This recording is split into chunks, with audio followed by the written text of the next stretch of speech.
Dobrodošli, lep pozdrav vsem skupaj, lep večer, tako tistim, ki ste tukaj z nami v živo, kot tudi tistim, ki ste z nami prisotni online.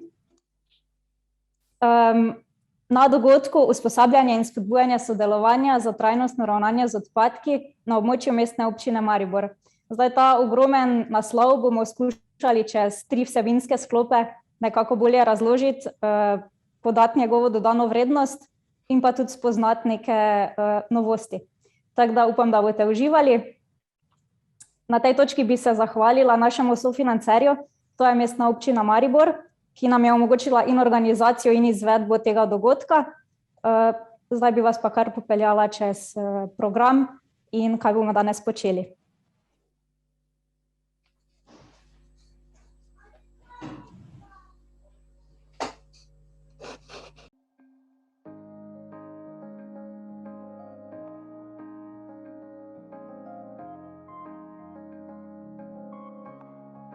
Usposabljanje in spodbujanje sodelovanja za trajnostno ravnanje z odpadki na območju Mestne občine Maribor. Evropski teden zmanjševanja odpadkov predstavlja največjo vseevropsko pobudo za spodbujanje izvajanja enotedenskih akcij ozaveščanja o trajnostnem ravnanju z viri in odpadki. Miter Maribor vabi na izobraževalni dogodek, kjer se bomo približali nekaj ključnim načelom in dobrim praksam trajnostnega ravnanja z odpadki v Mariboru in širše. Izpostavljamo 4 osrednje sklope, ki potrebujejo našo pozornost. Odnos do okolja, posameznik in organizacija. Odpadek kot inovativna rešitev. Koncepti krožnega gospodarstva v praksi. EU smernice, Green Deal ter trajnostni razvoj do 2030.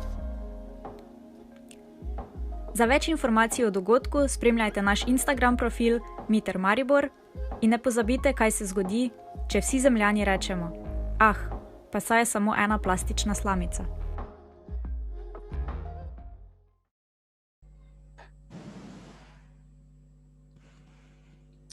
Tako, to je bil nekako uvodni promocijski video, ki smo ga posneli v ta namen in je orisal, bomo rekli, program, katerega bomo pa zdaj mogoče še malo boljše razdelali. Da se najprej predstavim, moje ime je Eva in prihajam iz organizacije Miter, ki jo bom tudi kasneje bolj podrobno predstavila. Torej, zdaj smo v procesu dobrodošlice, potem vas bom prosila za vaša stališča v kratkem evalvacijskem vprašalniku, ki ga bomo reševali vzporedno tako online kot tudi v živo.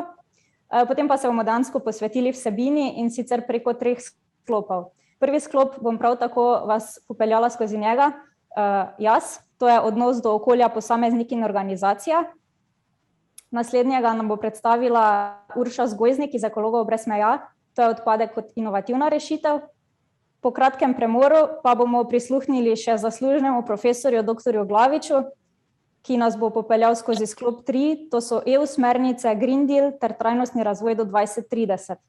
Potem bomo ponovili vprašalnik, ki smo ga reševali na začetku, da vidimo, če vam je ta dogodek prinesel kakšno dodano vrednost in zaključili z sklepi. Upam, da bojo ostali z nami tudi potem, ko bomo zapustili ta dogodek. Kasneje pa tudi tiste udeležence, ki so tukaj z mano v živo, vabim na pogostitev in pa mogoče še mreženje. Tako, zdaj smo na točki evalvacije vašega trenutnega znanja glede na vsebine dogodka. Čisto preprosto je, režijo bom prosila, da za online udeležence predstavi Zoom anketo, mi pa bomo to naredili tukaj malo drugače. In sicer imamo lestvico od 1 do 5, kjer ena pomeni sploh se ne strinjam, 5 pa popolnoma se strinjam. Opredelili boste svoje poznavanje naslednjih tematik v podanih rešitvah in sicer z dvigom roke in torej številom prstov, s katerimi se strinjate. Torej 1 se sploh ne strinjam, 5 popolnoma se strinjam, 3 delno se strinjam in tako naprej. Mislim, da imate občutek. Ok, in prva trditev, na katero bom vzela vaše odgovore, se glasi: zanimajo me tematike organiziranega izobraževalnega dogodka. Pomeni krožno gospodarstvo, Evropski zeleni dogovor, trajnostno ravnanje z odpadki. Koliko imamo tukaj rok? Ok. Tudi lahko, seveda. Ok, hvala. Naslednjo imamo, zavedam se okoljskih, družbenih, gospodarskih posledic svojih vsakodnevnih aktivnosti. Pomeni od načina transporta, nakupovanja, prehranjevanja. Skratka, kakšen vpliv v bistvu imate na svet okoli sebe. Se tega zavedate malo manj? Ok. Dobro. Potem pa imamo tretja trditev. To je, poznam in razumem načela krožnega gospodarstva, trajnostnega ravnanja z odpadki. To vključuje tudi poznavanje nacionalne zakonodaje na to temo, EU smernice, v glavnem trende, ki se dogajajo trenutno. Koliko ste kaj seznanjeni s tem? Ok. Ok. Dobro. Tak. Potem imamo, delujem na področju krožnega gospodarstva ali trajnostnega ravnanja z odpadki. To pomeni na strokovno, profesionalnem smislu, torej karierno področje delovanja. Ok, ok.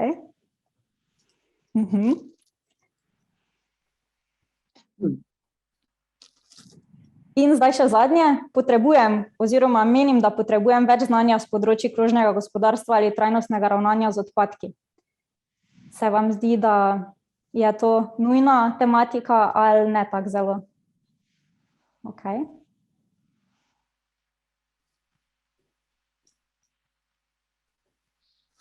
Dobro, zdaj pa mislim, da smo pripravljeni se posvetiti vsebini dogodka. Najprej v bistvu, kako je prišlo do tega, mogoče malo ozadja. Se pravi, usposabljanje in spodbujanje sodelovanja za trajnostno ravnanje z odpadki na območju Mestne občine Maribor. Moj prvi sklep, ki je prišel iz tega dolgega naslova, je, da so odpadki skupni vsem, kar pomeni, da zato moramo o tej temi vedeti vsi čim več, obenem tudi sodelovati. Na območju Mestne občine Maribor, seveda zato, ker smo tukaj, tudi poznamo to problematiko. Zdaj, potem pa moje naslednje razmišljanje je bilo, kako nastanejo odpadki. Odpadki so torej ta neki končni cilj oziroma to, kar potem vidimo in smatramo kot odpadek, ampak v bistvu se ne začne tam, ne. Začne se že čisto na začetku pri bioloških surovinah, pri predelavi, pri potrošnji le-teh, pri uporabi. In zato sem se poglobila v tako imenovan dan globalnega ekološkega dolga. Mogoče ga kdo tudi pozna, Earth Overshoot Day v angleško. To je datum, ko človeštvo porabi biološke vire, ki so obnovljivi v enem letu. In letos, prosila bi samo, da tisti, ko ste online, če ste lahko brezglasni, da se lahko utišate. Hvala. Se pravi, letos je bil ta dan po izračunih 29. julija 2021, kar pomeni, da v bistvu od tega datuma dalje živimo v ekološkem dolgu leta 2022. Se pravi, cela druga polovica leta, v kateri smo trenutno, živimo na račun drugega leta. Kar se mi zdi, da je precej šokantna novica, no? In načeloma se ta datum samo zvišuje oziroma se pomika proti pomladi, namesto proti zimi spet nazaj, z našim udejstvovanjem in pač globalizacijo in načinom življenja, bomo rekli, človeštva. In ravno zaradi tega je še toliko bolj pomembno, da načrtujemo celovito trajnostno ravnanje, ne samo z odpadki, ampak tudi z vsemi ostalimi aktivnostmi, ki v bistvu potem nekako producirajo odpadke. In ozaveščenost je tukaj nujna. Pa to ne govorim samo, da vemo, da je treba papirček pobrati stali in ga dati v koš, pa točno v kateri koš, ampak sploh, da se zavedamo, če je ta papirček potreben oziroma kaj bi lahko še storili, da to preprečimo. Se pravi, ta neki celoviti mindset, pri katerem je treba začeti čim prej, saj se zavedamo, da so v bistvu ta neki shift mindseta je dolgoročna zadeva.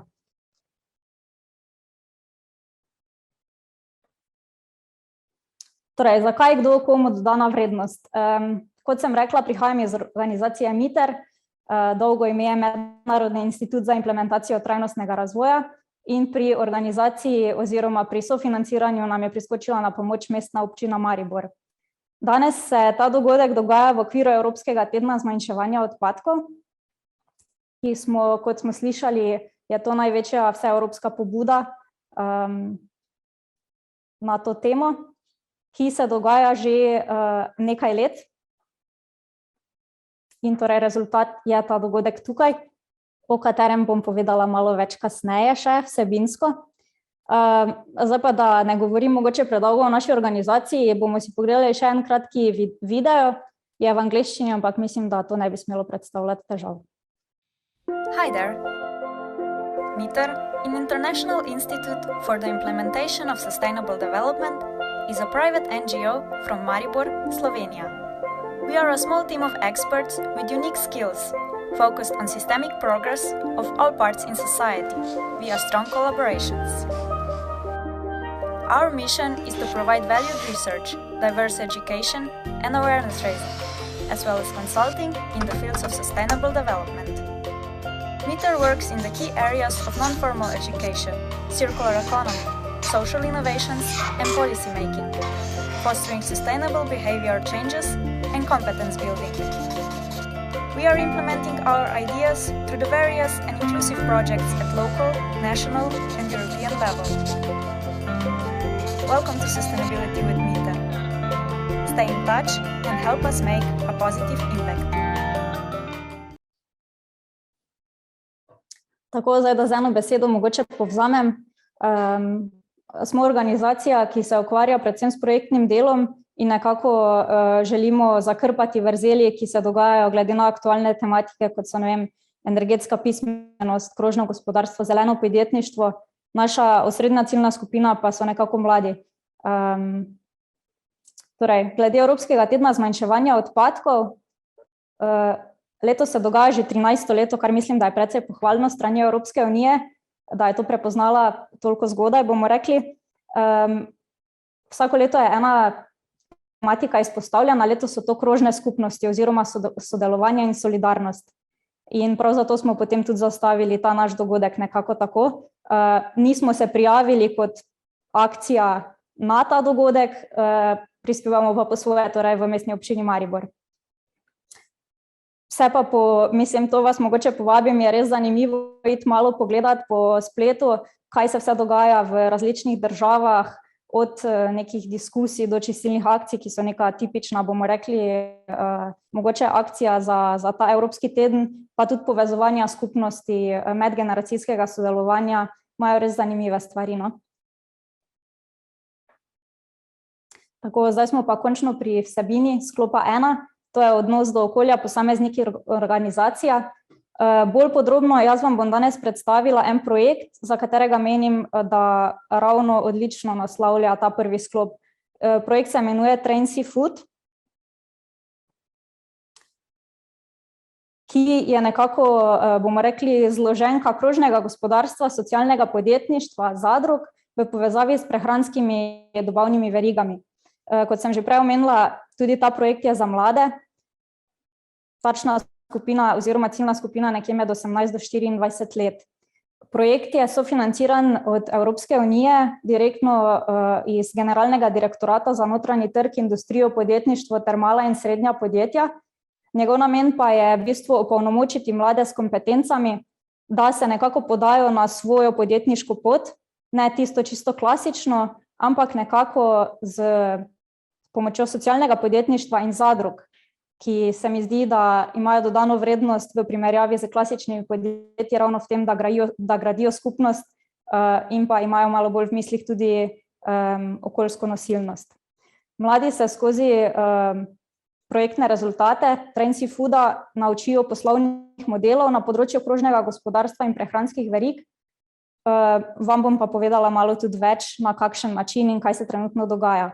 Zdaj, za ta projekt, za predstavitev tega projekta sem se odločila zato, ker je v zadnjih izlihljajih. To ne pomeni, da mu gre slabo, pomeni samo, da se decembra zaključuje, kar pomeni, da bomo imeli glavne rezultate pripravljene za širšo uporabo. Projektni konzorcij sestavlja 8 partnerjev iz Avstrije, Cipra, Španije, Hrvaške, Malte ter 3 smo iz Slovenije, natančneje iz Maribora. To smo EPEKA, MITER, kot sem rekla, in pa Srednja in višja šola za gostinstvo in turizem. Vsi partnerji so tačno izbrani glede na njihove spretnosti, strokovnost in doprinos, ki ga lahko imajo k temu projektu, in moram reči, da se kar dobro dopolnjujemo. Trend Seafood projekt se je začel z analizo stanja, se pravi v vseh 5 državah smo najprej pogledali, kaj se zares dogaja na področju teh vsebin, se pravi, koliko so dostopne mladih. Pregledali smo izobraževalne programe, tako formalnega kot neformalnega učenja. Potem smo pa s tem, kar smo vedeli, pripravili še kompetenčni vprašalnik in mlade vprašali v bistvu, koliko imajo oni občutek, da imajo dostop do teh aktivnosti, da so sposobni iti na takšno podjetniško pot. Tukaj so bili kar pričakovani rezultati, da mlade to zanima, da razumejo in so dojemljivi do trenutnega stanja, že zaradi visoke stopnje brezposelnosti, pa tudi zaradi naklonjenosti načelom trajnostnega razvoja v splošnem. No, ko smo analizirali te rezultate, smo potem dobili odlične temelje za pripravo učnega načrta, ki je bil razvit tako za srednješolske kot visokošolske potrebe, ravno za večje vključevanje krožnega gospodarstva, socialnega podjetništva in pa prehranskih dobavnih verig v izobraževanje. S poudarkom, da so v bistvu bile prav praktične teme še bolj dostopne. No, vse to smo potem uporabili seveda za razvoj e-tečaja, kar mora slediti učnemu načrtu. Brez tega učni načrt ni kaj veliko uporaben. E-tečaj bom malo kasneje podrobneje razložila. Vse skupaj smo pa potem še evalvirali oziroma validirali preko e-treninga. Ta bi se mogel zgoditi kot 5-dnevni dogodek v Osijeku na Hrvaškem, ampak zaradi trenutne situacije smo vse skupaj morali prestaviti v e-okolje in smo na 4-dnevnem dogodku nekako zagotovili dvosmerno komunikacijo. Mladim smo ponudili pridobivanje novih kompetenc z prvim vpogledom v naše razvite materiale. Mi smo pa v bistvu dobili povratno informacijo, koliko se njim zdijo ti materiali zares koristni in koliko jih želijo uporabljati. No, v bistvu smo dobili kar dober odziv in zato smo se odločili narediti še mentoriranje na daljavo za dodatno individualno podporo mladim, ki že imajo v glavi malo bolj, bomo rekli, dodelane podjetniške ideje, ampak še niso čisto prepričani, na kak način, kje jih lahko uveljavijo. Trenutno imamo 7 udeležencev, ta aktivnost je v teku, se počasi izteka, ampak že vidimo, da mogoče pa vseeno se tukaj lahko ustvari kakšno podjetje, socialno NGO ali mogoče zadruga v najkrajšem možnem času.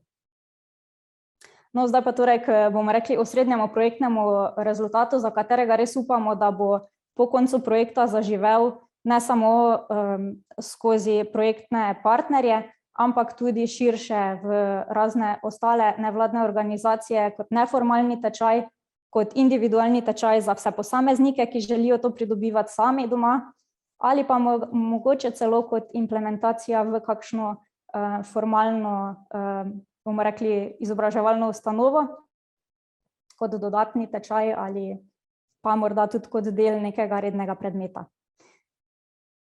E-tečaj sestavljajo 3 učni e-moduli z 75 urami vse skupaj, imenujejo se Uvod v krožno gospodarstvo in verige preskrbe s hrano, socialno podjetništvo in zadružništvo v teoriji in pa potem najpomembnejši e-modul ustanovitev zadružniškega startupa, uporaba načel krožnega gospodarstva v verigah preskrbe s hrano v praksi. Zdaj pa, kaj to zares pomeni? Vsak e-modul je razdeljen na 5 ključnih poglavij. Prvi e-modul ima nekako predstavljene poslovne modele krožnega gospodarstva v povezavi s prehransko oskrbno verigo, ustvarjanje zdravih prehranskih izdelkov s krožnim gospodarstvom, boj proti živilskim odpadkom s poslovnimi modeli krožnega gospodarstva ter pa primeri dobrih praks modelov krožnega gospodarstva v povezavi s prehransko oskrbovalno verigo. Na kratko to v bistvu pomeni, da v tem e-modulu damo nekako, bomo rekli, ozadja in pa definicija teh ključnih pojmov in načel, ki jih potem skušamo spraviti v prakso preko raznih e-vaj in pa poslovnih modelov v naslednjih e-modulih. Naslednji e-modul ima ključnih 5 poglavij, ki so etika in načela razvoja socialnega podjetništva, povezava med krožnim gospodarstvom in socialnim podjetjem, pravni okvir za ustanavljanje socialnih podjetij in zadrug, kompetence potrebne za vzpostavitev takšnega inovativnega in uspešnega poslovanja, ter pa socialno podjetništvo in krožno gospodarstvo, spet primeri dobre prakse. Torej, ti primeri dobre prakse služijo nekako za navdihovanje mladih, pa tudi za preučevanje že uspešnih poslovnih modelov, ki so v realnem svetu, se trudijo, propadajo, jim gre dobro, v glavnem, da vidijo in pluse in minuse takšnega poslovanja.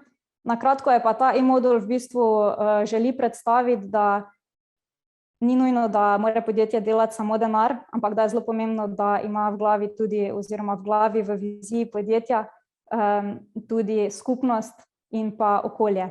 To je dodana vrednost in želimo, da bi v prihodnosti obstajala samo takšna podjetja. Koliko je to vizionarsko ali pa utopično, nočem poslušati. Poglavja v e-modulu 3 pa so potem torej tista, ki so najbolj praktično naravnana. To je zagon zadrug v realnem okolju, metodologije za razvoj idej v inovativnih projektih, uporaba inovativnih poslovnih modelov, tržna raziskava, dodana vrednost, proces komercializacije ter finančno upravljanje in pa okoljska vprašanja in njihov vpliv na poslovanje, znaki za okolje, okoljski certifikati.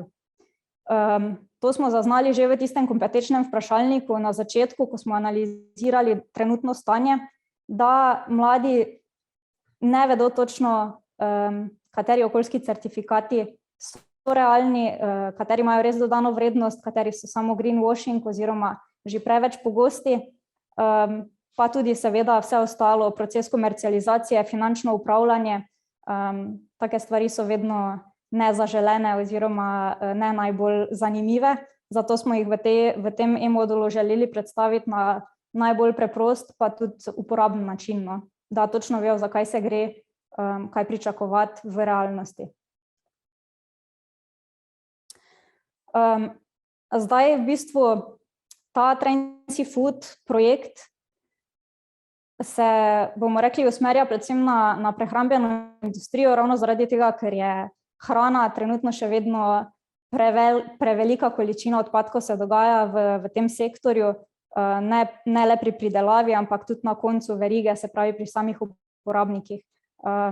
In to je nekaj, kar v 21. stoletju ne bi smelo obstajati kot statistika, pa ne zato, da bi jo prikrivali, ampak zato, ker bi jo morali znati v najbolj inovativnih krožnih zankah ponovno uporabiti za takšne ali drugačne stvari in s tem bi potem tudi tako, bomo rekli, kmetijstvo kot uporabniki doma dobili dodano vrednost v takšnih ali drugačnih izdelkih.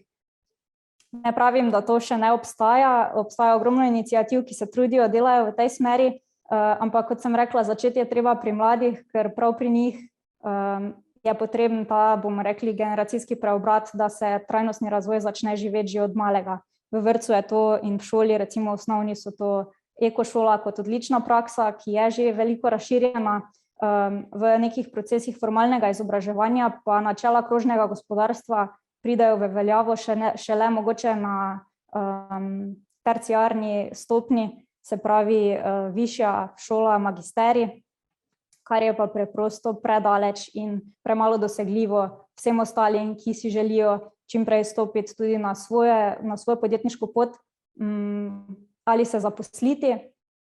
Tako da menimo, da je v bistvu ta tečaj, da bo zaživel bo v 6 jezikih, se pravi 5 nacionalnih in pa angleščini seveda.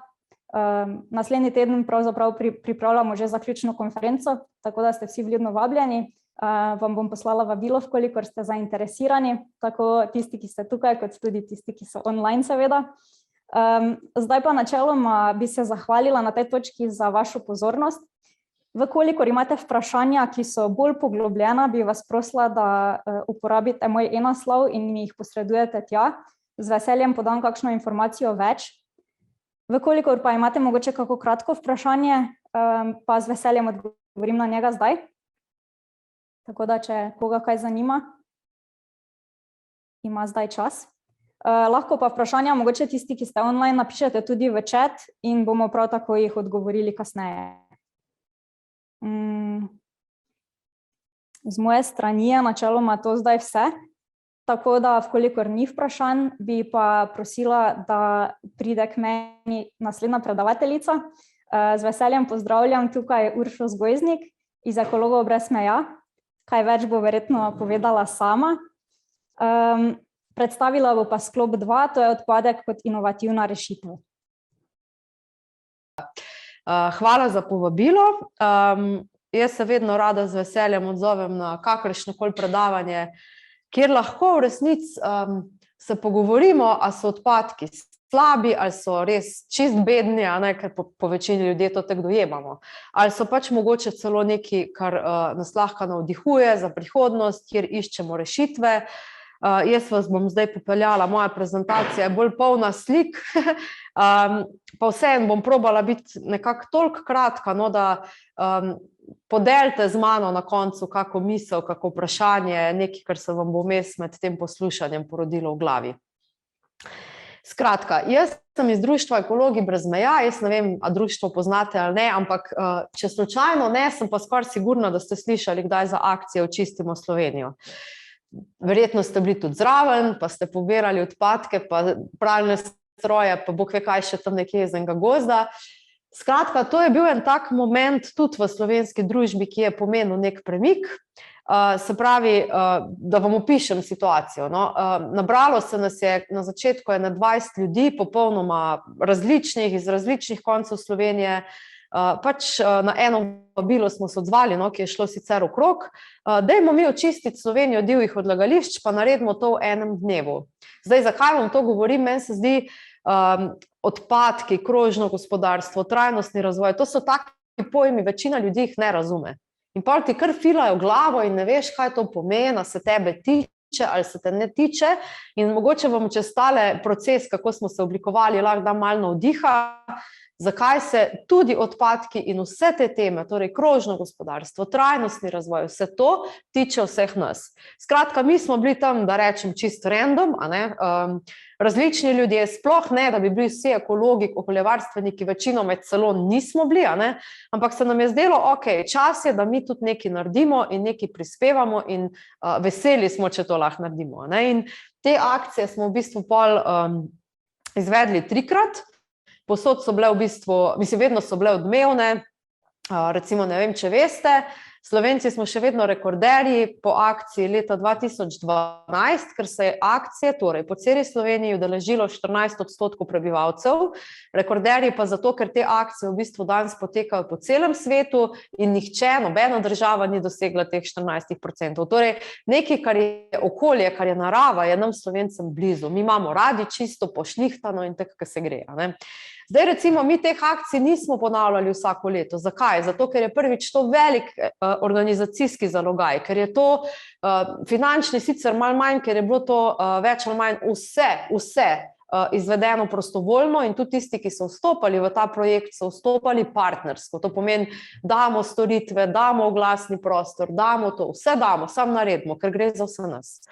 No, mi smo potem akcijo ponovili tretjič, leta 2018, vmes jih sploh nismo hoteli pogovarjati, pa tako je Eva omenila, tudi zdaj v tem tednu je precej čistilnih akcij, ampak mi smo rekli, če je glavna okoljevarstvena aktivnost čistilna akcija, pol smo res na slabem, na spolskem ledu. Pa smo res vse zafurali, mi moramo iti naprej. In smo rekli nič. Zdaj bomo pa zelo udarno dali geslo. Še zadnjič, dajmo spucati, kar je ostalo, ker mimogrede te akcije so pustile v bistvu enorm pozitiven vpliv. Danes res odpadki ne ležijo kar tako po gozdu, veliko smo očistili. In tudi zavest se je dvignila in veliko ljudi nam skozi piše. Tam sem videl, da je nekdo nekaj vrgel pri kolcu avtogum. Že pišemo inšpektorju in že se v bistvu proces zgodi. Tako da so premiki.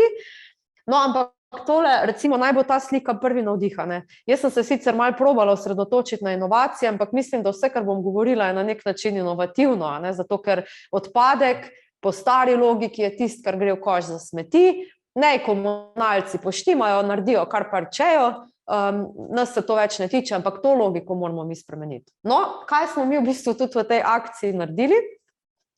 V bistvu iz odpadkov pisavo, a ne, predvsej teh lokacij, kjer so ljudje čistili, a ne, smo pozvali, dajte vi narediti črko B, a ne, in ne vem, so tam pač ljudje neki skupno metali in so prišli fotografi, naredili profesionalno fotografijo, jo spremenili v grafično in nastala je, pač imenuje se tako, najčistejša pisava na svetu.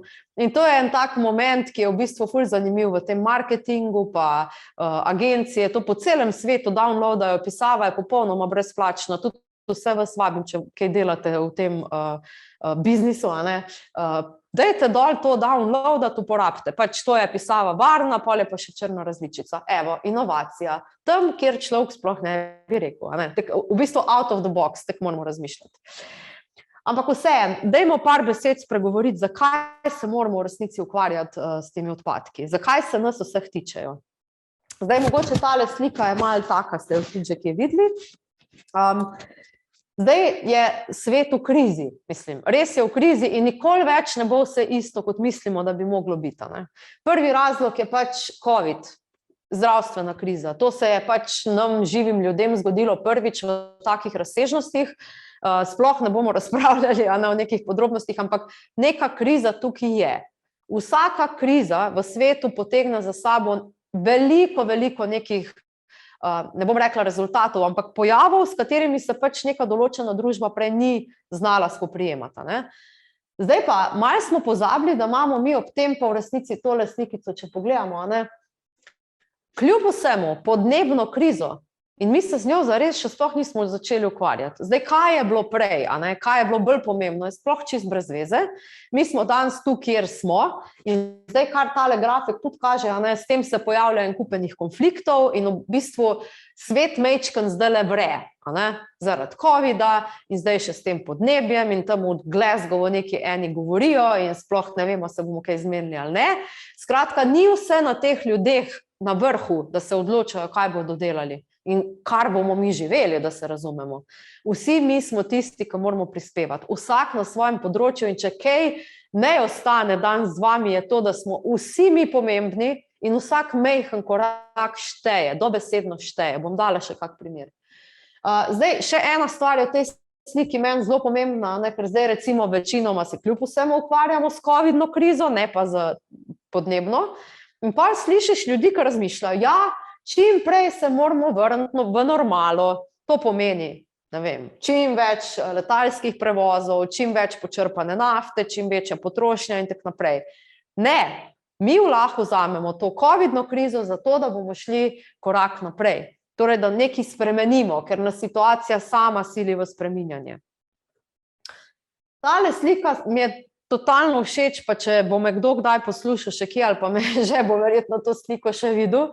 Prvič zato, ker je taka slika, ne, pač tule vidite pa eno punco v sredini, ki ima sup v roki in ta punca si je dala za misijo, da kamorkoli po svetu bo šla s tem svojim supom, bo poskušala osvetliti problem odpadkov in ta slika je, marsikdo ne bo verjel, nastala na Maldivih.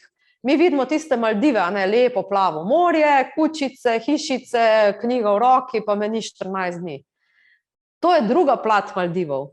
Zdaj pa, kakšni packi so tam, ne, da so take odpadke nastlalo se okrog. V tem je štos, to niso njihovi odpadki. Tukaj je čist mogoče kaj našega. Torej, odpadki so danes trgovsko blago in mi, če mislimo, da nekaj zapakiramo v kante in ne vidimo več in nas ne briga, kaj se zgodi, da smo problem rešili. Nismo ga, samo premostili smo ga nekam drugam. Tudi omenjeno že, a ne, ta dan globalnega dolga, to pa zdaj se malo premikam, sem kar en kupen teorije za nalašči spustila. Pač kot človeštvo si napredujemo, delamo inovacije, kadar lahko nekaj zmerimo, kadar najdemo neke nove načine, nove pristope, metodologije, da rečemo, evo, tole smo zmerili, cilj je, da pridemo tja. In zdaj recimo je nek tak moment, kjer lahko zmerimo svoj ogljični odtis, pa koliko virov porabimo, ta dan okoljskega dolga. Zdaj pa, evidentno je jasno, omenjeno je bilo, konec julija je globalni dan in to pomeni, da smo mi tu nekje, Zemlja pa pol, koliko mi trošimo. Zdaj govorim globalno, to pomeni ene države so celo v plusu, ne potrošijo vsega, ampak problem je razviti, tako imenovani razviti svet. Prevelika potrošnja. A veste, kdaj je v Sloveniji ta dan, kdaj se zgodi dan ekološkega aprila, evo. In vsako leto gre gor. In pa smo mislili lani, COVID rešeni smo, ful bo vse boljš, ma ni, to je sam dan ali dva, to je momentalna prekinitev bila sama, kratkotrajne narave. Tako da dejansko s čimer se pa moramo vsi mi soočati, to je danes živeči ljudje na planetu Zemlja, kaj bomo naredili. Vse lahko rečemo, briga me, kaj bo, ampak zakaj bomo pa imeli otroke, pa jih pošiljali v tak svet? Dejansko se moramo zmeniti enkrat. A bomo šli po tej poti naprej, pa prišli počas, da potrošimo toliko, kot da imamo 2 planeta Zemlji. To vsak otrok v vrtcu ve, da jih nimamo, torej ne vem, kaj se bo zgodilo. Ali naredimo neke korake, da se počasi začnemo vračati proti tej realnosti, torej da imamo en planet. Zdaj pa, eni ljudje, ki so veliki skeptiki, rečejo, ja, ti ekologi, oni bi radi, da gremo mi nazaj v jame. Pa ni v tem štos. Ljudje smo inovativna bitja, izumljamo nove in nove stvari in veliko stvari smo tukaj že izumili in že povedali, kako zamenjati naše navade, spremeniti način življenja, zato da se bomo sem pomaknili. Ni treba iti v jame. Pretirana potrošnja in to se ful ljudi sramuje na glas povedati. Danes smo še vedno v sistemu kapitalizma, v sistemu gospodarske rasti, BDP-ja, rast prihodkov, rast delovnih mest. Televizijo odprite, vedno znova samo to poslušamo. Imamo oddaje, ki samo o tem govorijo. Ampak zdaj, ali je možna rast, neomejena rast na omejenem planetu? Ja, ne vem, najbrž ni, ali pa bomo morali nekaj spremeniti v tem dojemanju. Definitivno je problem pretirana potrošnja. Zdaj pa samo dajmo par primerov zdaj tukaj, ali pa vplive, ki lahko k temu še prispevajo.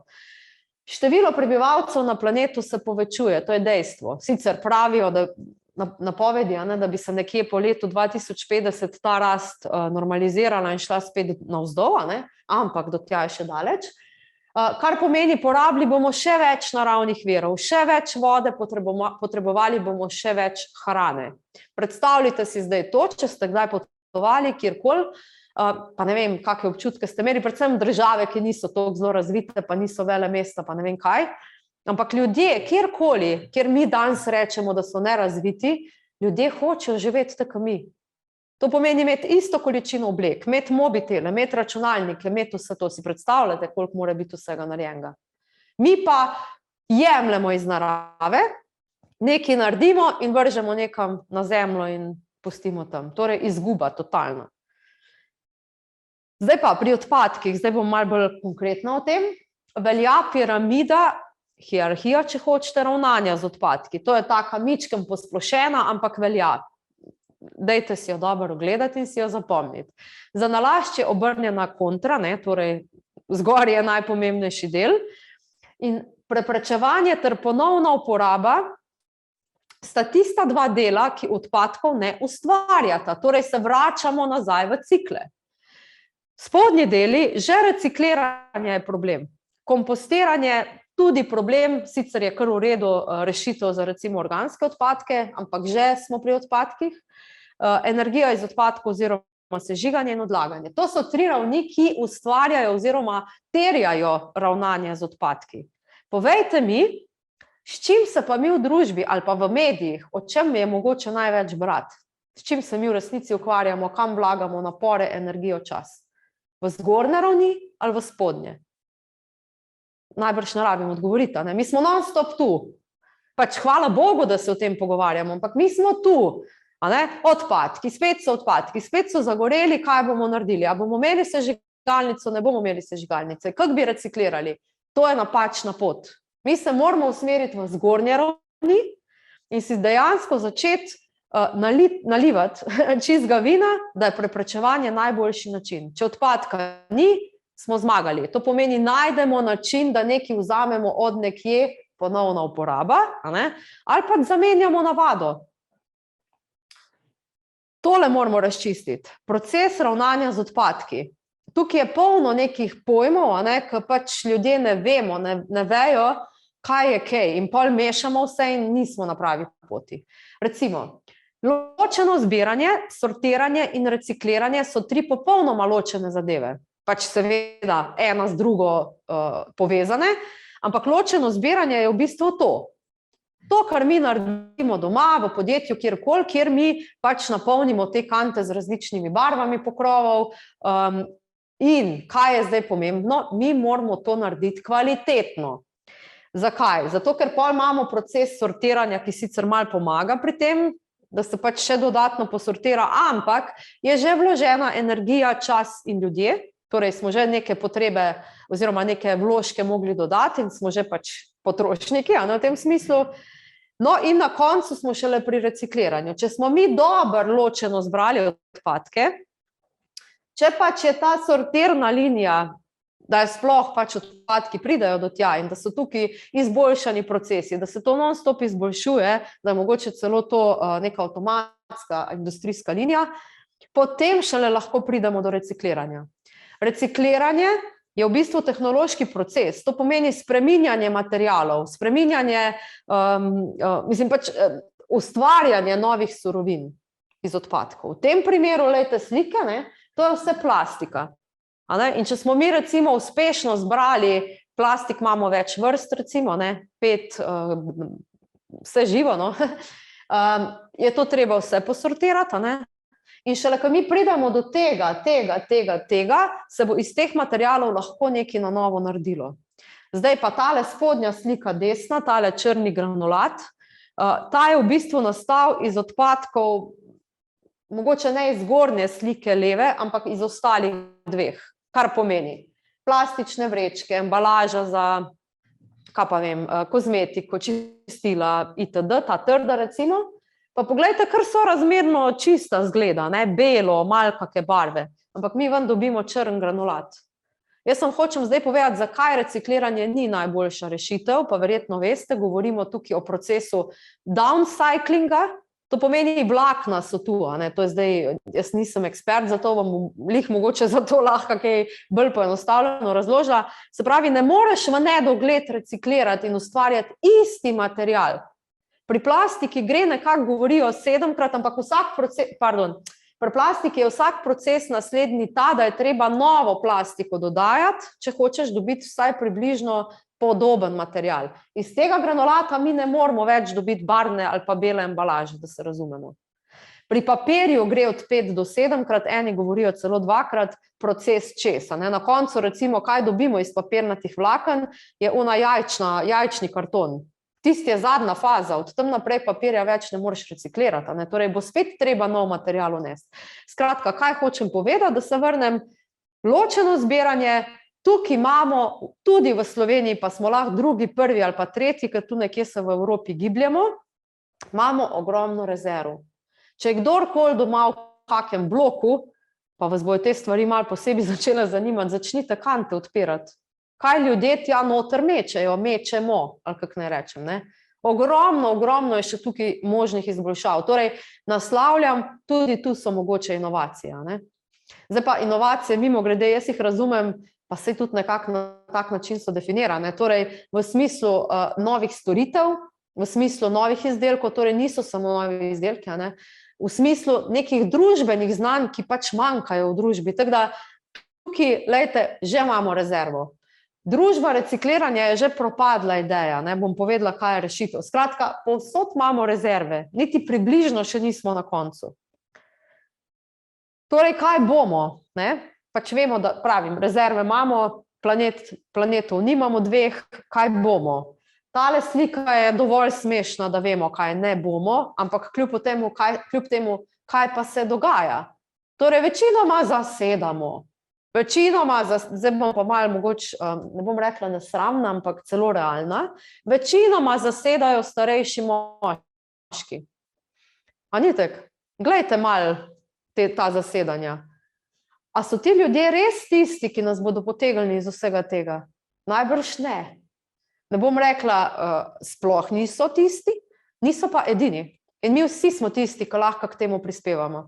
Zdaj bom pa res povedala en primer. Recimo, zakaj? Mislim, ljudje se počutimo včasih zelo nemočne. Če so ti zelene tematike, okoljske tematike blizu, večinoma gre pri ljudeh proces tako, ne? Najprej si ful jezen, vsi ti grejo na živce, zakaj to ne delaš, ne? Pol začneš biti malo v depri, ker kaj pa ne naredim, se nič ne morem, se nič ne da spremeniti. To je ta proces ozaveščanja, ne, ki je tudi bil že omenjen. In pol prideš do faze, ko rečeš, zdaj pa dost, jaz s tem ne morem živeti. Nekaj bom naredil in postaneš aktiven. Torej si se že obrnil. Ne? In ko ti postaneš aktiven, se zelo pogosto zgodi, da bo aktiven še nekdo poleg tebe, zelo kmalu. In pol se tu ustvari ena kupica ljudi, ki lahko naredi že marsikaj. Primer. Kaj mislite? Pridete v en hotel, ne rabi biti, lahko je velik, lahko je tudi zelo velik, evo. In vi vidite, da pač pridete v sobo in vas pričaka, pa dajmo reči, da v Sloveniji ta hotel, pa vas pričaka tam na mizici plastenka z vodo. In vi si mislite, WTF, kaj je zdaj s plastenko z vodo? Ja, se jo je ful fajn zagrabiti, iti ven pa spiti, pa vrš tisto plastenko nekam, ampak a nimamo pip tukaj s pitno vodo? A ne bi bilo, jaz mislim, meni je mogoče boljš pa tisto vodo spiti, kot to iz plastenke, ma nič. Bom šla na recepcijo, pa bom rekla, lejte, tukaj imate plastenko, jaz je ne rabim. Sam to naredim. Zdaj pa vi, če koga poznate, da dela v kakem hotelu ali pa recepciji, vprašajte, kaj bodo naredili, če pride 10 takih ljudi to narediti. Pa se samo o enem hotelu pogovarjamo. A mislite, da ne bodo razmislili, čakajte malo, a kakšna druga rešitev, a bi mi kaj spremenili? Gostje morajo biti zadovoljni, zdaj jih je pa 10 prišlo povedati, da to pač ni okej. To pomeni spreminjanje sistema in začne se znotraj družine, organizacije, pod občine in se da marsikaj obrniti, ampak vsi moramo biti aktivni, ne? Ok, linearno gospodarstvo je v resnici, dajmo si priznati še zmeri tisto, ki ga živimo. Gre torej, vzamemo, naredimo, odložimo. Odpadki, ne? Vse sorte odpadki. In zdaj, kar je recimo Evropska unija nekako upeljala ali pa začela aktivno upeljevati preko uredb in paketov, je model krožnega gospodarstva. Zdaj, beseda že sama pove, v čem je štos. Krog, zaprimo krog. Ne vem, če veste, pa verjetno veste, v bistvu je ta model tudi bil eden večjih krivcev, mislim, idejni celo snovalec, Janez Potočnik, Slovenec, ko je bil komisar. Mislim, da ga Slovenci celo malo premalo cenimo, ker ko prideš enkrat gor v Bruselj, pa se s temi ljudmi pogovarjaš, marsikjer res izrazito poudari, kako pomemben je bil njegov prispevek. Zakaj? On je zvezal dvoje. Zvezal je gospodarstvo in okolje. A ne, ker prej je bilo, če boste vprašali, kakšne starejše mame, starše, babice, detke, ki so ekonomisti, je bilo vedno je veljalo, v ekonomiji je okolje strošek. Čau, plačamo, pa da ne vidimo več. Zdaj se je pa naenkrat začela tukaj nekaj drugega vrteti. Torej, znotraj ekonomije začnimo mi iskati nove načine, poslovne procese, kaj lahko mi tukaj spremenimo, da bo bolje za okolje, da okolje ne bo samo strošek. No, zdaj, ni treba, da gremo tukaj ful v podrobnosti, ampak kako si predstavljati krožno gospodarstvo v praksi in zelo enostavno, kompost. Odložite, ne vem, gnilo jabolko na kompost. Kaj se zgodi? Proces s kisikom, torej aerobni, povzroči to, da se jabolko spremeni počasi v nekem času nazaj v zemljo. Kaj bomo s to zemljo naredili? Vrnili jo bomo nekam na vrt ali pa pač nekje, kjer obdelujemo to zemljo in smo kje na začetku. To je pač biološki pogled na to. Seveda mi, ko pogledamo marsikaj okrog sebe, pa bom zdaj tukaj vidim en kuli. recimo pa si mislimo, kupili smo eko kuli, ker ima tukaj vmes leseni del, pol pa pač smo full frajerji, Zdaj govorim, kako imamo izdelke in vse, kar danes prijemamo in s čimer upravljamo, zasnovane. Tukaj je leseni del, pol imam pa zgornji del plastičen, pa spodnji del tukaj tudi plastičen, pa noter je minca. Mi mislimo, da smo kupili eko kuli, ampak zdaj pa poglejmo, kako je kuli zasnovan, pač nekdo trdi, da je to eko kuli, se to pridela kjerkoli pač že ponavadi itak nekje na Kitajskem, pride do nas, in potem mi tole porabljamo, dokler porabljamo in vržemo stran. A se bo ta kuli v bistvu lahko recikliral? Nikoli. Lejte, koliko materialov je tukaj noter, pa kdo bo to razstavljal, pa ne vem, takih malih stvari nikoli ne boste reciklirali. Nikoli, ker je sistem ravnanja z odpadki pač tako nastavljen. Torej, džabeti eko kuli, itak gre tja na odpad ali pa v sežig. Torej, to je slaba zasnova izdelka, to hočem poudariti. In tudi tu je enormna možnost inoviranja teh kulijev. Jaz čakam, da si nekdo zmisli ta prav eko kuli. A vidite, koliko priložnosti je, karkoli zagrabite. Evo, vidim cvetlični lonček. Ne vem, če poznate Evo iz, kako se že reče, Eve Green. Poznate podjetje? No, pač vse ste mogoče kdaj poslušali tudi, kako ona razloži zgodbo o cvetličnem lončku. Šla sem enkrat z avtom, se peljem, tam vidim na polju zelo veliko plastičnih lončkov od ene vrtnarije in rečem, vraga, a se to ne bi dalo narediti iz biološko razgradljivega materiala. In se je dalo narediti. Torej, inovacija, torej zasnova izdelka je drugačna. Tukaj sta dve puščici, torej prva je pri zasnovi, karkoli danes primete, je še tako veliko možnosti, da v bistvu zasnujemo na drug način. In drug potencial, druga puščica je pri ponovni uporabi. Zelo neizkoriščen moment družbe. Ta slikica samo malo pokaže tudi, kaj pomeni krožno gospodarstvo. Torej, nič ne gre v koš. Še en koncept, ki bi ga rada predstavila, je zero waste. O tem se dosti govori. Mnogokrat ljudje to dobesedno prevedejo, pa rečejo, nič odpadkov, to je nemogoče. Ja, res je nemogoče, ker konc dneva, zdaj se bom malo pohecala, smo tudi mi enkrat odpadek.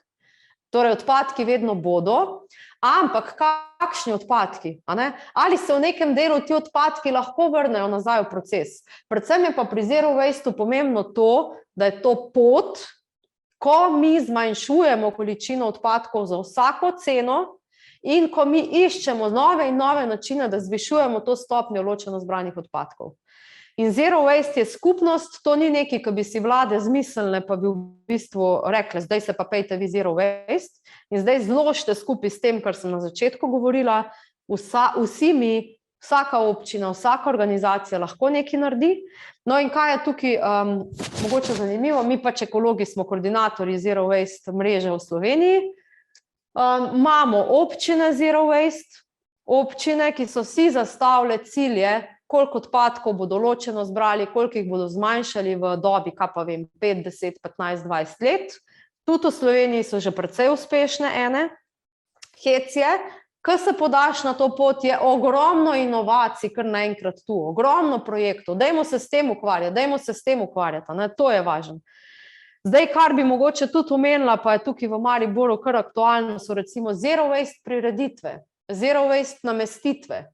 Zero waste prireditve v bistvu je nek naziv, ki ga pač prireditev lahko dobi, če si zastavi strategijo in naredi veliko ukrepov za to, da bo pač iz leta v leto odpadkov manj.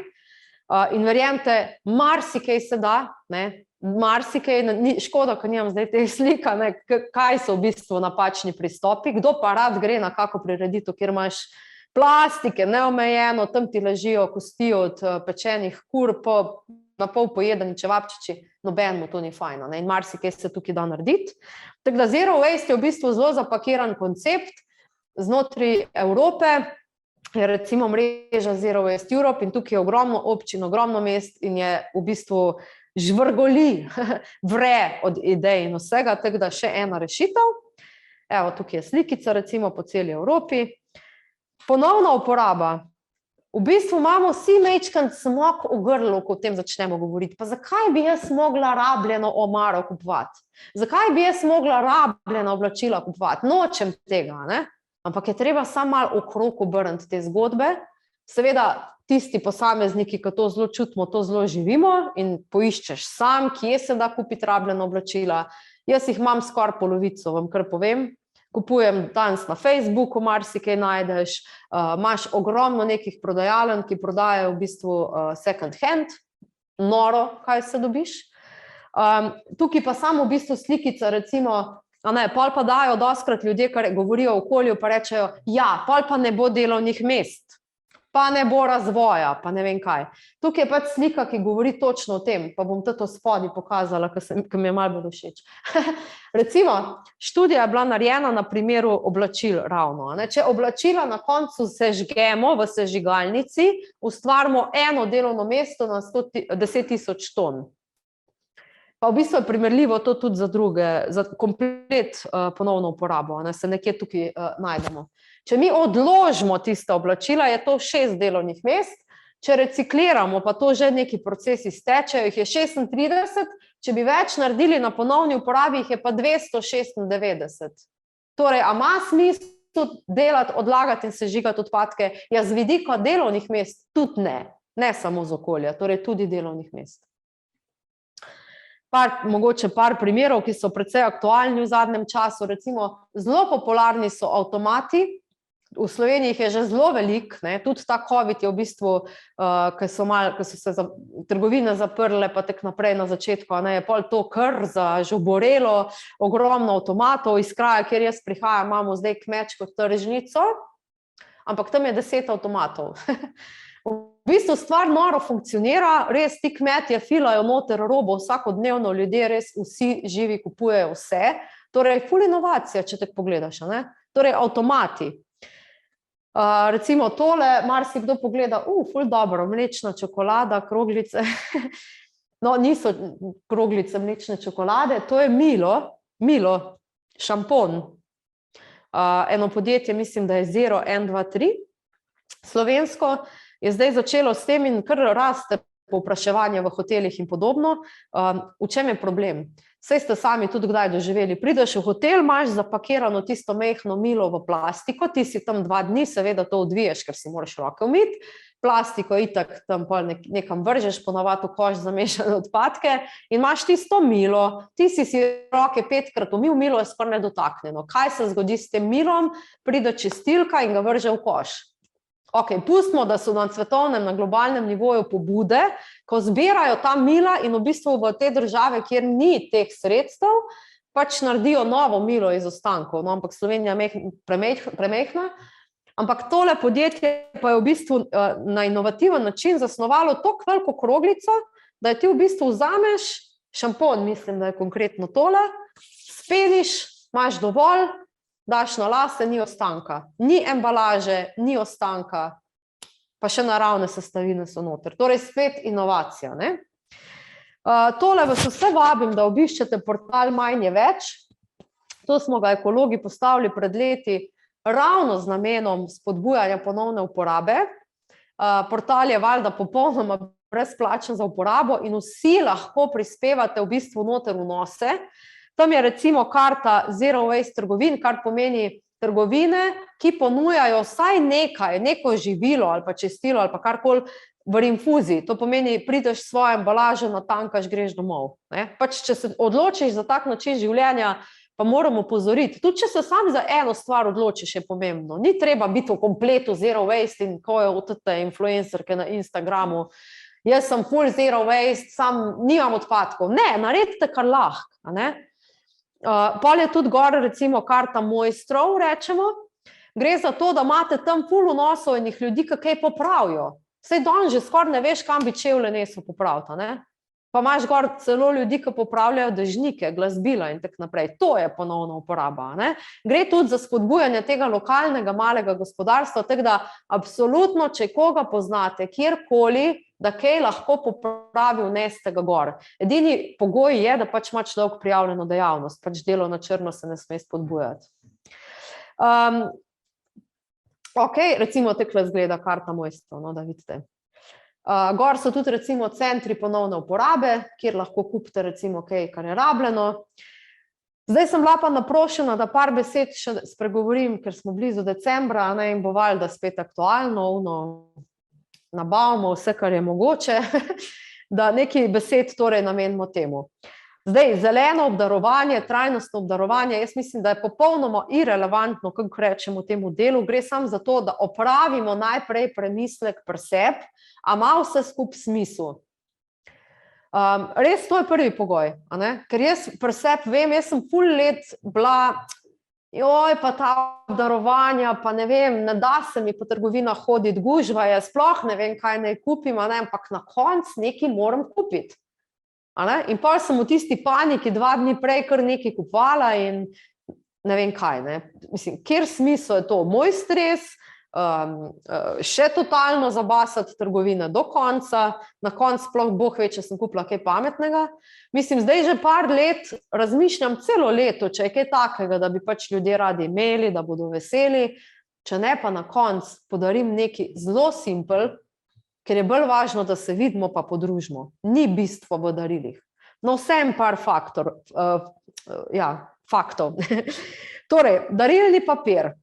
Pač zdaj par držav je naredilo cele študije in preračune. Mnogokrat mislimo, ne, darilni papir. To je papir, to se reciklira. Darilni papir se ne reciklira. Oziroma tekle. En poskus obstaja. Če je toliko navaden, da ga vi lahko zmučkate v kepico in pač kroglico in ostane v tisti obliki, je dejansko to papir. In ga lahko vržete v koš za papir. Ma pa en velik problem. Ta papir je sigurno, skoraj vedno, pobarvan. Barve so velik problem za reciklažo. Mnogokrat je preveč barv problem in pač izločijo to iz procesa recikliranja. Ne? Druga stvar, bog ne daj, da je ta papir povoščen, ima bleščice, ima zvezdice, ima to, ima pozabite na kakršnokoli reciklažo. Za papir je res toliko alternativ, konc dneva pa tudi sploh more biti v papirju. Ne? Bleščice, to imamo ful radi za praznike. Ne? Vse se mora svetiti, pa v luft spuščati, pa malo natrositi še po darilih, pa to. Mislim, a ste se kdaj vprašali o bleščicah, iz česa so? Jaz, mislim, zdaj govorim pa res osebno, jaz imam leto pa pol staro hči, včasih ne moreš oblačila dobiti brez bleščic. Pa to je noro, kot da ta otrok tiste bleščice nujno rabi v življenju. Kaj pa so bleščice? Pa to je mikroplastika. Res je potrebno, ne? Premislek. Božične voščilnice so sicer lahko zelo luštna stvar, ampak danes najde že take, da je gor robe neomejeno, ne? Od stiropora, lepila, plastike, ni božične voščilnice se redko reciklirajo. Če že spet probite premisliti, a se da to narediti na kak drug način, kaj narisati, nekaj zelo preprostega, ne? Darila, spet bom vzela svojo hčino, premislite, no, kaka darila večinoma kupujemo ljudje, no, pa mogoče vi, ko tole poslušate, niti niste najbolj primerni, ker verjetno ste že malo zaveščeni, pa že o tem razmišljate, ampak to je samo ena gora plastike. In zdaj bom vzela hčino za primer, zdaj mi smo se že dosti v širši družini pogovorili okrog daril in zdaj smo tudi navadili babice pa detke, da pač ne rabijo za vsako nedeljo skoraj kupiti nekega darila, ki je največkrat plastično.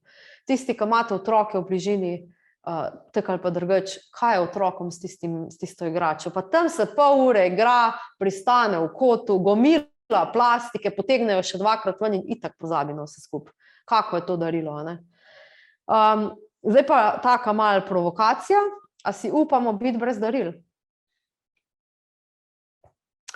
Še nekaj informacij, mogoče so čudne, smešne. Mislim, teh podatkov, da bi rekla, kar tako, ne merimo tega, ne, koliko tega pa unga pa tretjega ustvarjenih, ampak vsem sem nekaj zbrskala. Med prazniki so v povprečju, pa tudi v Sloveniji, no, pravijo komunalci, če jih lepo imenujem, da se poveča količina odpadkov tudi za četrtino. In pa zanimivo, mi lepo uživamo, praznični teden, pa smo pa čisto živčni, ker tam kanta je pa taka, in pa kje so zdaj ti komunalci, zakaj ne pridejo? Ja, mislim, koliko smo mi res zdaj fair do teh ljudi, a oni ne morajo imeti praznikov?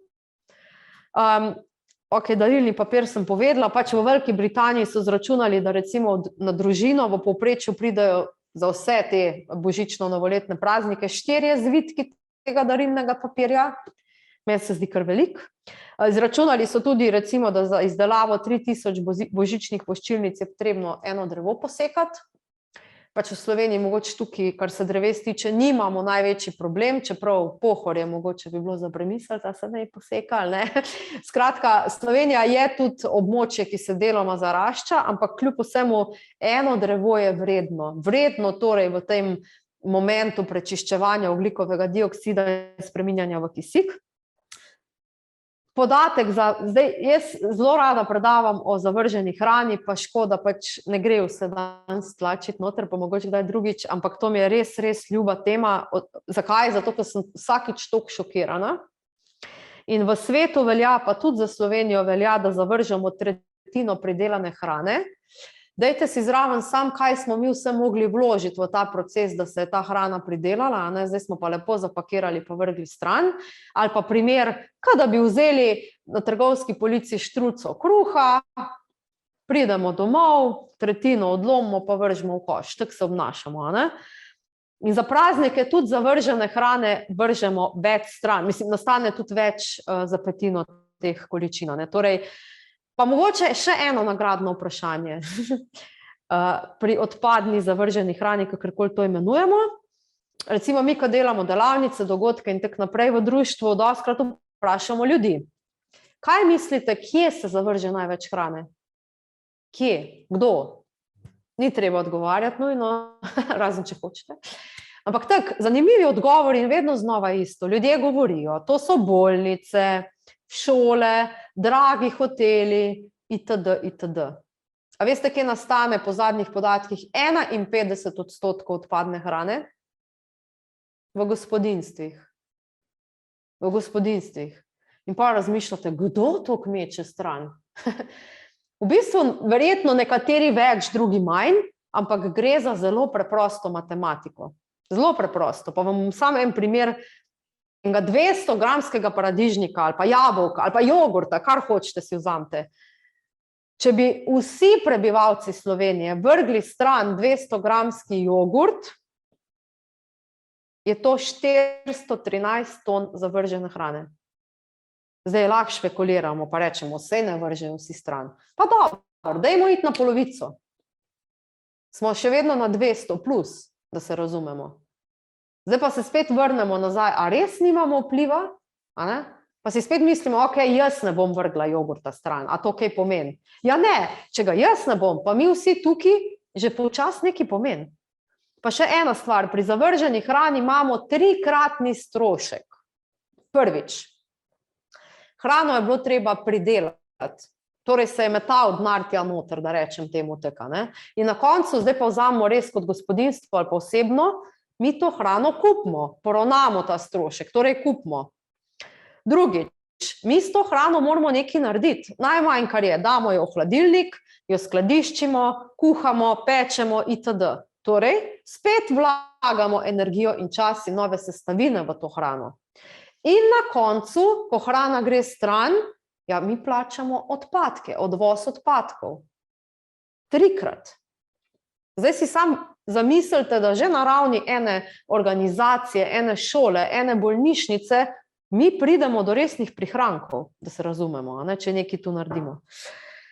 Ok, še par besed o trajnostnih poslovnih darilih, sicer tu je taka smrekca, ampak bi vam sam tole rada predstavila. Torej, če že moramo dati darila, pol probimo razmišljati o neki hierarhiji, recimo tukaj spodaj so darila za manj odpadkov, v resnici, da sploh ni daril, samo da nekaj vidim, imam še tam naveden, torej podarjamo doživetja, znanje, izkušnje ali izdelke, ki ne bodo šli kar takoj v smeti, torej ki bomo jih dlje časa uporabljali, torej izdelki za večkratno uporabo.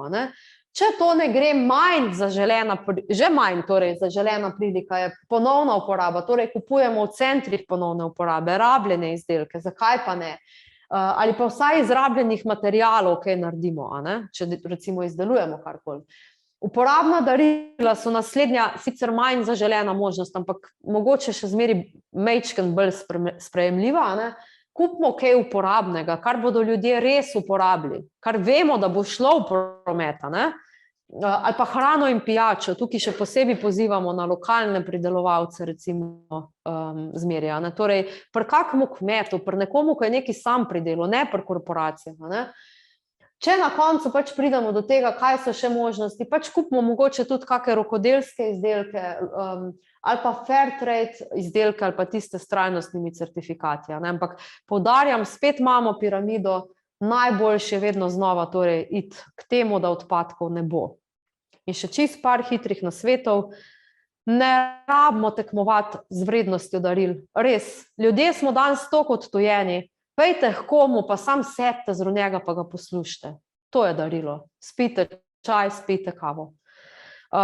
Potem, eno darilo je dovolj. Mislim, jaz ne moram doumeti, ne, da ljudje dejansko za božične praznike kupijo eni osebi po 4-5 daril.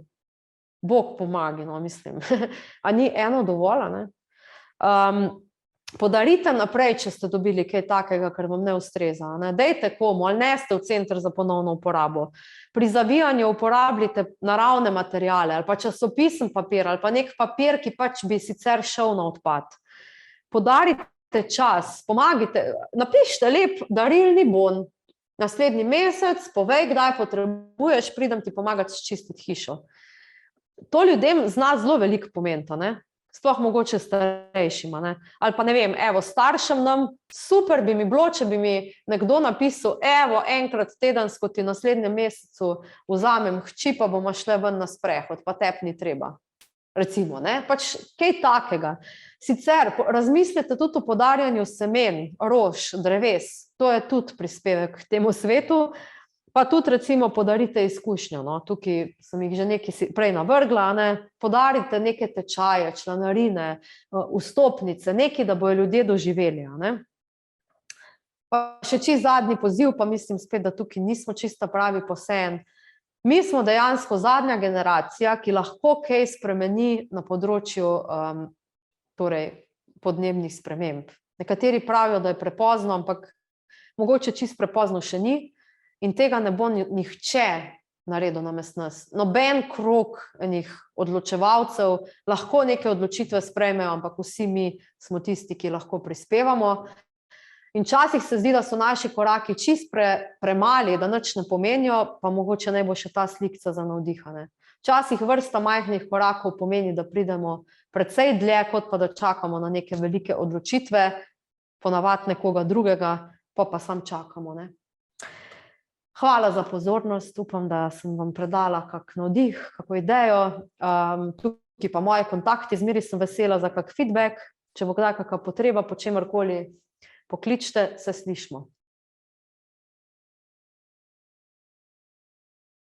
Z zaslužnim profesorjem dr. Petrom Glavičem se bomo podali še na tretji sklop, to so smernice EU, zeleni dogovor oziroma Green Deal ter trajnostni razvoj do 2030. Ja, hvala lepa in lepo pozdravljeni. Upam, da me slišite in vidite. Zakaj to delam od doma? Prvič seveda zaradi korona krize, ampak če pogledamo, ne izgubljam časa s potovanjem iz Ruš v Maribor in nazaj, nimam stroškov in ne onesnažujem okolja. Torej je to dobro za naravo, nekaj konkretnega naredimo. Morda še misel glede na prejšnje predstavitev, mi mojim otrokom in vnukom za božične praznike podarimo 50 €. Potem pa ne rabimo ne embalaže in nič odpadkov, ker to vse porabijo. No, ampak moj namen je pokazati nekaj ciljev trajnostnega razvoja in podnebne ukrepe. Zakaj? Ker gre za CO2, metan in tako dalje, ki je po količinah največji odpadek in tudi najbolj nevaren, ker spreminja naše podnebje.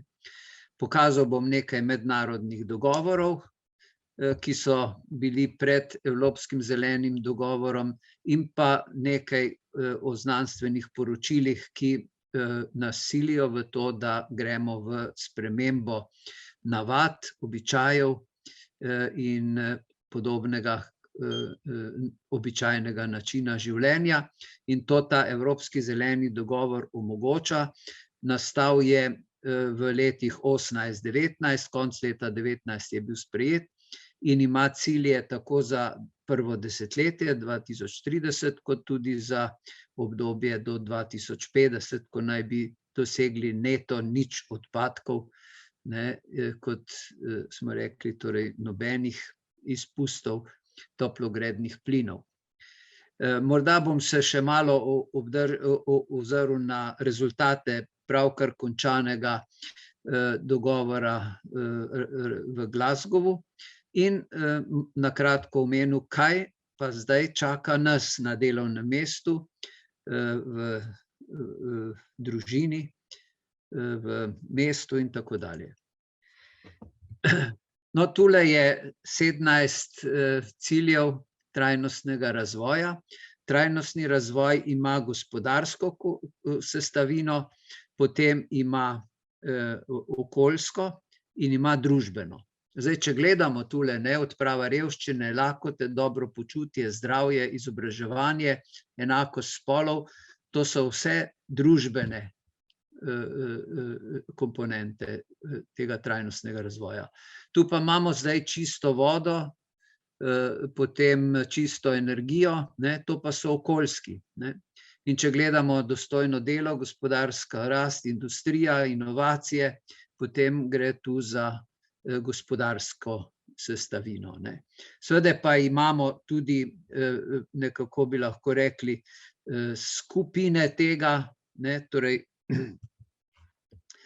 če gledamo na primer mesta, potem te vsebujejo vse te tri komponente in imamo potem seveda še tule partnerstvo za doseganje ciljev, torej sodelovanje, močne inštitucije, ki vse imajo več sestavin.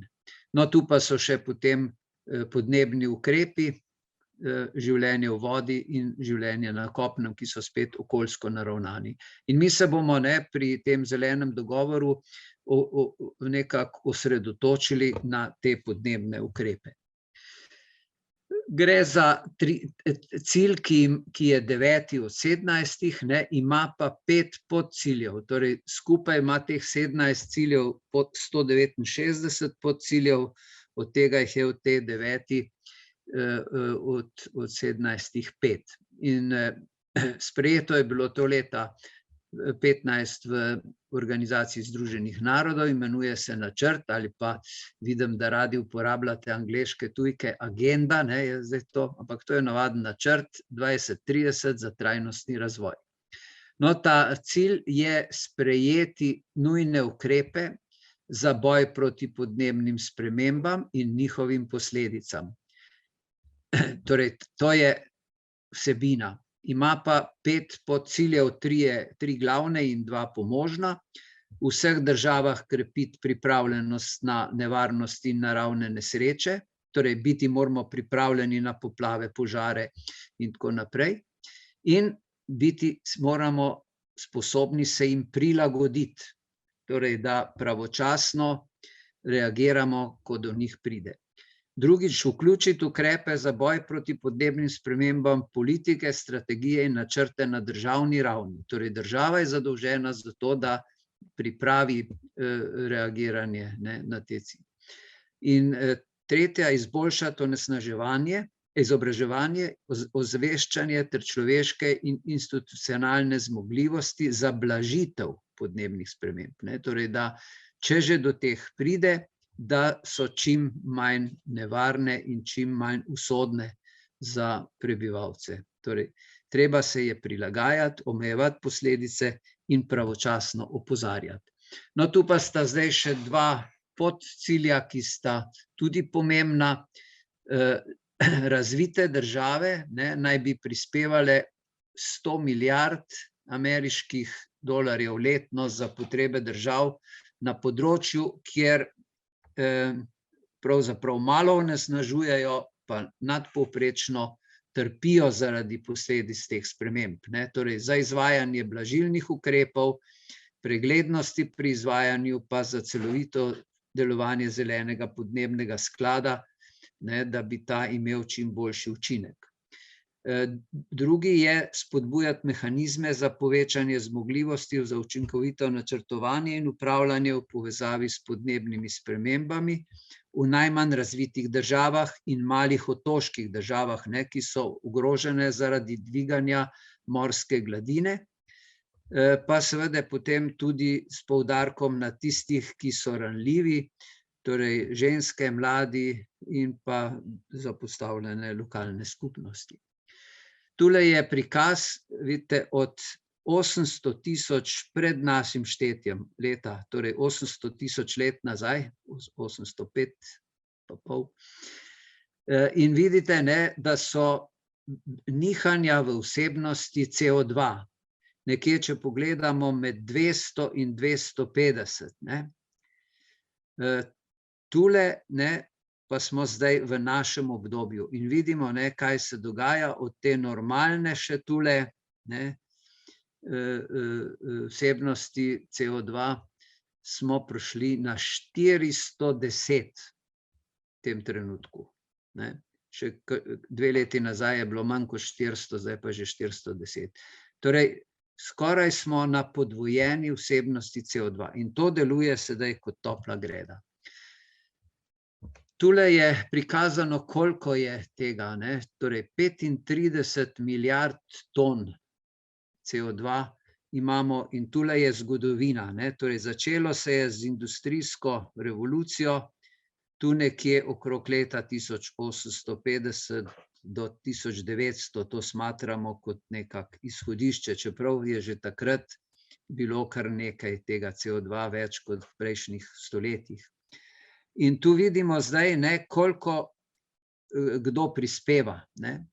Torej, tu je Kitajska, recimo, ki je zelo veliko prispeva, tule je ZDA, Severna Amerika, in tu je Evropa, Evropa 27, in vidimo, da imamo torej kar pomemben prispevek k temu. No, in posledica tega je naraščanje temperatur. Temperature, ki so bile v predindustrijskem obdobju, torej 1850 do 1900, nekje od pri minus 3-4 stopinje od tega izhodišča, ki je tu postavljeno za leto 1940, torej pred drugo svetovno vojno. Zdaj pa imamo plus 0,8, torej celotna razlika je že 1,1 stopinja Celzija in to je nekak izhodišče, kjer vidimo, da seveda ta 1,1 stopinja ni enakomerno porazdeljena. Tule imamo neke dve modri, pa tule nekaj modrih, kjer je celo malo nižja temperatura, ampak večina, vidimo, je rumeno obarvana, kar je tam nekje okrog 1 stopinjo, dočim je veliko področji, zlasti na tej severni polobli, ki imajo 2, 3, 4. Če pogledamo tule Slovenijo, vidimo, da je že v rdečkastem. In res je, Slovenija ima 2,5 stopinj rasti od predindustrijske dobe. Evropska unija v celoti pa 1,7 do 1,9. Torej 1,1 je neka povprečna stopna, zlasti zaradi oceanov. Vidite, da oceani so tam okrog ničle, beli. No, mednarodni dogovori so se začeli že v Rio de Janeiro leta 1992, čeprav so znanstveniki že prej opozarjali, da je treba marsikaj narediti. Tam je bil sprejet okvirni sporazum Združenih narodov o spremembi podnebja. Tu je kratica United Nations Framework Convention on Climate Change. torej nevarnost človeškega vpliva na podnebje. In na osnovi tega sporazuma je bil potem leta 1994 ta verificiran, 197 držav ga je podpisalo, in leta 1995 je bila prva COP, katera smo zdaj imeli 26, torej vsako leto od takrat. COP1 je bila Conference of the Parties, je to kratica, o podnebnih spremembah. Dogovor v Kyotu leta 1997, to je bil COP3, je sprejel sklep, da se zmanjšajo izpusti toplogrednih plinov glede na leto 1990, podpisan in velja od leta 2005. Slovenija je po njem obvezana zmanjšati za -8% do leta 2012, za -20% do leta 2020, in to je tudi v glavnem bilo narejeno. Torej, mi smo to spoštovali in dosegli. Doseženo je pa seveda bilo z upoštevanjem ponorov, predvsem gozdov, ki jih ima Slovenija zelo veliko. To nam je torej pomagalo, da smo izpolnili to pogodbo.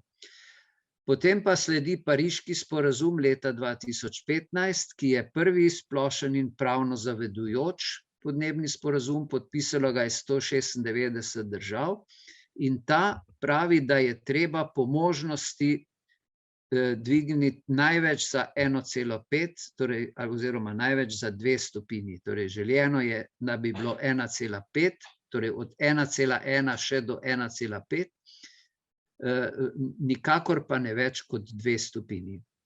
No, in če gledamo zdaj rezultat v Glasgowu, torej to, kar so se tam dogovorili, omogoča, da bi se to ustavilo nekje pri 2,4 stopinj do leta 2100. Torej, še nismo daleč ne v tem okviru, ki smo si ga postavili v Pariškem sporazumu. Zdaj, če pogledamo podnebna poročila, torej IPCC, torej medvladni odbor za podnebne spremembe, v letu 2021 pravi, da je temperatura zrasla torej za to 1,1 stopinjo, da je vsebnost CO2, kot smo videli, 410 ml na kubičen meter ali ppm, kar je najvišje v zadnjih 2 milijonih let, da je zadnjih 5 let najbolj vročih od leta 1850, da je dvig morske gladine 6-kratnik one iz obdobja 92-99, torej vse nekako eksponentno raste, in da se ob severnem tečaju talijo ledene plošče 3 do 6-krat hitreje, kot so se predtem. Skratka, nastal je nevaren razplet tega segrevanja, ki bi nas pripeljal do 2,7 stopinj dviga povprečne temperature v letu 2100.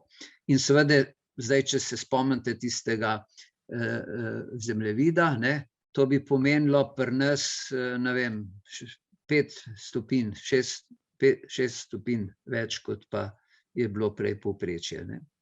Skratka, če bi se hoteli vrniti na 1,5 stopinj Celzija, potem bi morali te izpuste toplogrednih plinov v naslednjih 8 letih, tudi do leta 30, zmanjšati na polovico. Tule je razvoj dogodkov v zadnjih 50 letih, kjer se vidi, da je rast teh toplogrednih plinov, in sicer tole področje modro je CO2, ki mu je oranžno še to dodatni CO2, ki se sprošča v zemlji. Potem pa imamo tole vijolično, to je metan, ki ima 80-krat večji učinek kot pa CO2. In potem so še dušikovi oksidi, ki pri tem izgorevajo in tako naprej. No, in zdaj je treba reči, da je Evropska unija od leta 1990 do 2019 zmanjšala te izpuste za 25%, in če jih hočemo zmanjšati na leto 90 za 55%, jih je treba v obdobju do leta 30, se upravičujem, to je napaka, ne, do 2030, zmanjšati še za 40%. Torej, to je tisto, kar nas čaka. Ampak, zdaj, če gledate še enkrat nazaj, ne, tule se vidi v zadnjem letu 2019 en mali padec, ne. Ampak to se že letos več skoraj ne pozna. Torej, smo že ponovno povečali porabo. Tule lahko vidite, ne, to, kar je vijolično, je zmanjšanje v letu 20. To, kar je plavo, je pa sprememba v obdobju 21 proti 19. Ne. In vidite, ne, da Brazilija, Kitajska, Rusija so povečale že, ne. Druge države, ne, EU27 je v lanskem letu zmanjšala za enih 12%, v letošnjem letu je pa to samo še 5%. Drugo leto bo pa že ali ničla ali pa celo rast, ne. Torej, to je tisto, kar je zaskrbljujoče, ne. Mi bi morali vsako leto zmanjšati za 5%, ne samo lani, tudi letos, pa naslednje leto, vsako leto. No, in Evropski zeleni dogovor pravi, ne, da bi Evropa bila leta 2050 podnebno nevtralna, kar pomeni, da ne bi imeli več izpustov CO2, kot jih lahko vsrkamo ali pa tudi lahko umetno shranimo nekje, torej to je zajemanje ogljika. In pri tem naj bi Evropska unija ostala sodobna, gospodarna z viri in konkurenčna v gospodarstvu, ne. Torej, gospodarska rast naj bi ne bila več povezana s vse večjo rabo virov in noben človek seveda naj bi pri tem ne bil prezrt, ne, torej ima svojo socialno družbeno komponento. Financiran bo s 600 milijardami evropskih evrov iz načrta za okrevanje, o tem smo veliko slišali, pa tudi iz proračuna Evropske unije. In Evropska komisija je 14. julija letos sprejela sklop predlogov za pripravo podnebne, energetske, prometne in davčne politike, ki bi omogočali zaostreno, 55% zmanjšanje teh izpustov do leta 2030 v primerjavi z letom 1990. Tule je ta znana shema, ki jo uporabljajo, ki kaže, kako bi ta prehod, torej iz sedanjega v eno bolj podnebno primerno stanje potekal. Tu imamo nič onesnaževanja, torej z različnimi strupi, kemikalijami in tako naprej. Potem varovanje narave in bitij v njej, rastlin in živali. Potem sodobnejša, okolju prijaznejša proizvodnja hrane. Potem imamo tu drugačno, bolj pametno in bolj trajnostno mobilnost, to se pravi premikanje z vozili na različne načine. Potem je tu povečanje teh podnebnih omejitev, torej 55% zmanjšanje toplogrednih plinov. Potem imamo tule čisto pridobivanje čiste, cenovno dostopne in varne energije.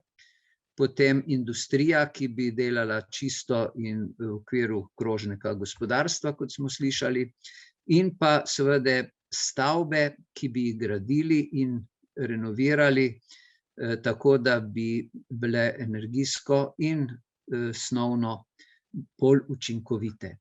Zato seveda rabimo raziskave, razvoj, inovacije, rabimo financiranje tega prehoda in seveda moramo paziti, da bo družbeno pravičen.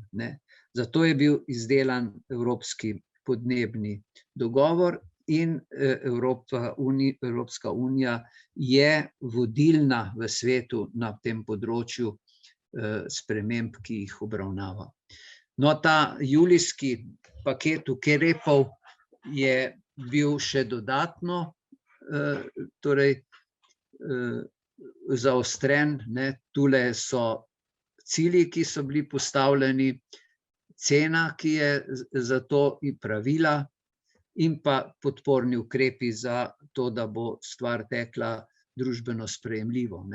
Zdaj, če pogledate tale pravila samo, so strožja pravila za učinkovitost avtomobilov glede CO2, nova infrastruktura za alternativna goriva, torej električna energija, potem zeleni plin in podobno. In seveda to se nanaša tudi na letalstvo, torej travnostna goriva za letalstvo in čistejša goriva v pomorstvu. Ne bom se zdaj spuščal v nadaljne te podrobnosti, ampak vidite, da so velike spremembe predvidene. Zdaj, koristi tega zelenega dogovora za nas za naše potomce so seveda velike. Gre za jasno čistejšo ozračje, vodo, prst, biotsko raznovrstnost, za energijsko učinkovite prenovljene stavbe, za zdravo in cenovno dostopno hrano, več hoje, kolesarjenja, javnega prevoza, čistejšo energijo, vrhunske čiste tehnološke inovacije, za trajnejše proizvode, o katerih smo danes že veliko slišali, torej, ki so načrtovani tako, da jih je mogoče popraviti, reciklirati, ponovno uporabiti, da imajo manj odpadkov, po možnosti, da pridemo do nič odpadkov, kot se slovensko reče zero waste.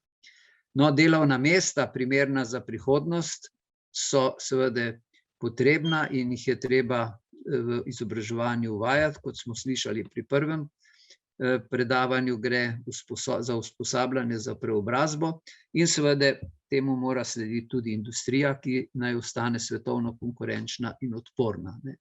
In tu so zdaj najpomembnejša področja ukrepanja, ki jih zdaj že malo slutimo. Torej, eno so seveda te toplogredni plini s ponori ogljika, kot so na primer gozdovi. Torej, ne gre samo za to, da zmanjšamo proizvodnjo CO2, da povečamo sposobnost narave, da ta CO2 predela spet v kisik.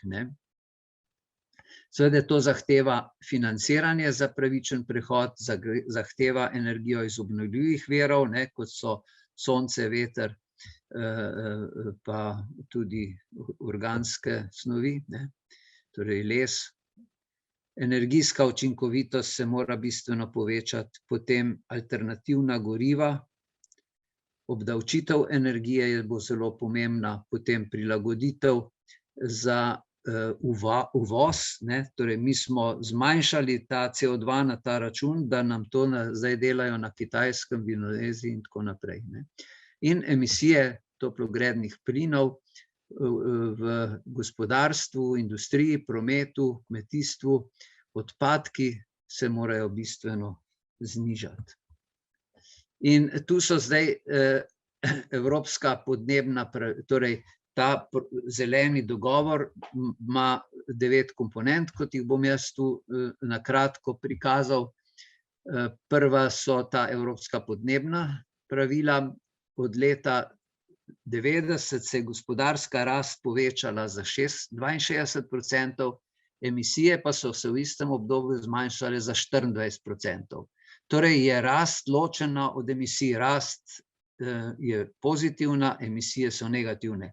Pozabimo zdaj na Kitajsko, ampak rezultat je tak. Potem cilj podnebne nevtralnosti morajo države vključiti v zakonodajo, zato so postavljeni roki. Zmanjšati je treba izpuste za 55% do leta 30, v primerjavi z letom 90, in to velja tudi za avtomobile. 55% manj morajo izpustov dati v letu 30, kot ga so dale 90. In seveda to se nadaljuje potem do neto nič leta 2050. Razmerje med človekom povzročenimi izpusti toplogrednih plinov, izviri po ponorih v celotnem gospodarstvu do leta 2050 morajo biti taki, da bodo torej nič in ponori lahko vključujejo tudi tehnološke rešitve, torej poleg tega, kar delajo gozdovi, zelene površine, je lahko tudi to zajemanje, skladiščenje in po možnosti ponovna uporaba ogljika. Seveda pri tem naj bi ustvarjali delovna mesta, reševali energijsko revščino, zmanjševali uvozno energijsko odvisnost in izboljševali naše zdravje in blaginjo. Torej, to so pravila, ki so jih postavili. In zdaj, če pogledamo tule, kakšna je energijska mešanca bila leta 2000 ali pa je tule 2015, kaj bo prišlo do 2030 oziroma 2050, potem vidimo tole sivo je premog, tega je že zdaj manj in ga bo še bistveno manj do leta 2030, potem pa popolnoma izgine. Druga je tule nafta, oziroma derivati nafte, ki so se že zmanjšali in se pravzaprav malo zmanjšujejo do leta 2030, njihov delež, ampak 2050 pa je zelo majhen. In to vijolično, to pa je naravni plin. Na drugi strani seveda pa imamo tole temno-zeleno, to je bioenergija, biološka, torej les in podobne zadeve. In svetlo so drugi obnovljivi viri, sonce, veter in recimo geotermična energija. Vidimo, da se struktura v letu 2050 bistveno spreminja glede na 2000. Drugo področje je strategija za biotsko raznovrstnost do leta 2030, torej skoraj polovico svetovnega bruto domačega proizvoda, to je približno 40 bilijonov, torej tisočev milijard evrov, je odvisna od naravnega okolja in njegovih virov. Torej, če uničimo to, uničimo tudi gospodarstvo. Vsi največji gospodarski sektori so močno odvisni od narave. To velja za gradbeništvo, kmetijstvo, hrano in pijačo. In te ustvarjajo v svetovnem merilu 7,3 bilijona evrov. Po vsem svetu grozi izumrtje 1 milijonu vrst rastlin, žuželk, ptic in sesalcev, pri čemer vsak dan izumre do 200 vrst. To si predstavljamo, kaj to pomeni. In tu je treba slediti temu, da imamo več zavarovanih območij, vsaj 30% kopnega in morij, to pri nas že skoraj bi rekel imamo. Slovenija je zelo na vrhu glede tega. Za polovico je treba zmanjšati uporabo pesticidov, posaditi je treba 3 milijarde dreves na zemlji in 20 milijard evrov letno bi morali nameniti za zaščito in spodbujanje te biotske raznovrstnosti. Tretja politika je strategija od vil do vilic, torej pridelava hrane, kjer je seveda prehranska varnost in varnost hrane glavni cilj strategije preobrazbe. Je pa v ta namen potrebno zagotavljati zadostno cenovno dostopno in hranljivo hrano v okviru omejitev, ki jih daje planet, zagotavljati trajnostno proizvodnjo hrane, tudi z zmanjšanjem pesticidov, kot sem že rekel, mikrobikov, gnojil, ter s povečanjem ekološkega kmetovanja. Spodbujanje bolj trajnostne potrošnje hrane in zdrave prehrane, zmanjšanje izgube in količine zavržene hrane, kot smo že slišali, boj proti goljufijam s hrano v dobavnih verigah, izboljšanje dobrobiti živali, konkurenčnost kmetijstva na evropski in svetovni ravni in pošten dohodek in trdna podpora za kmete. Torej, to je ta strategija od vil do vilic, zdaj pa tu je nekaj narobe, sem pozabil.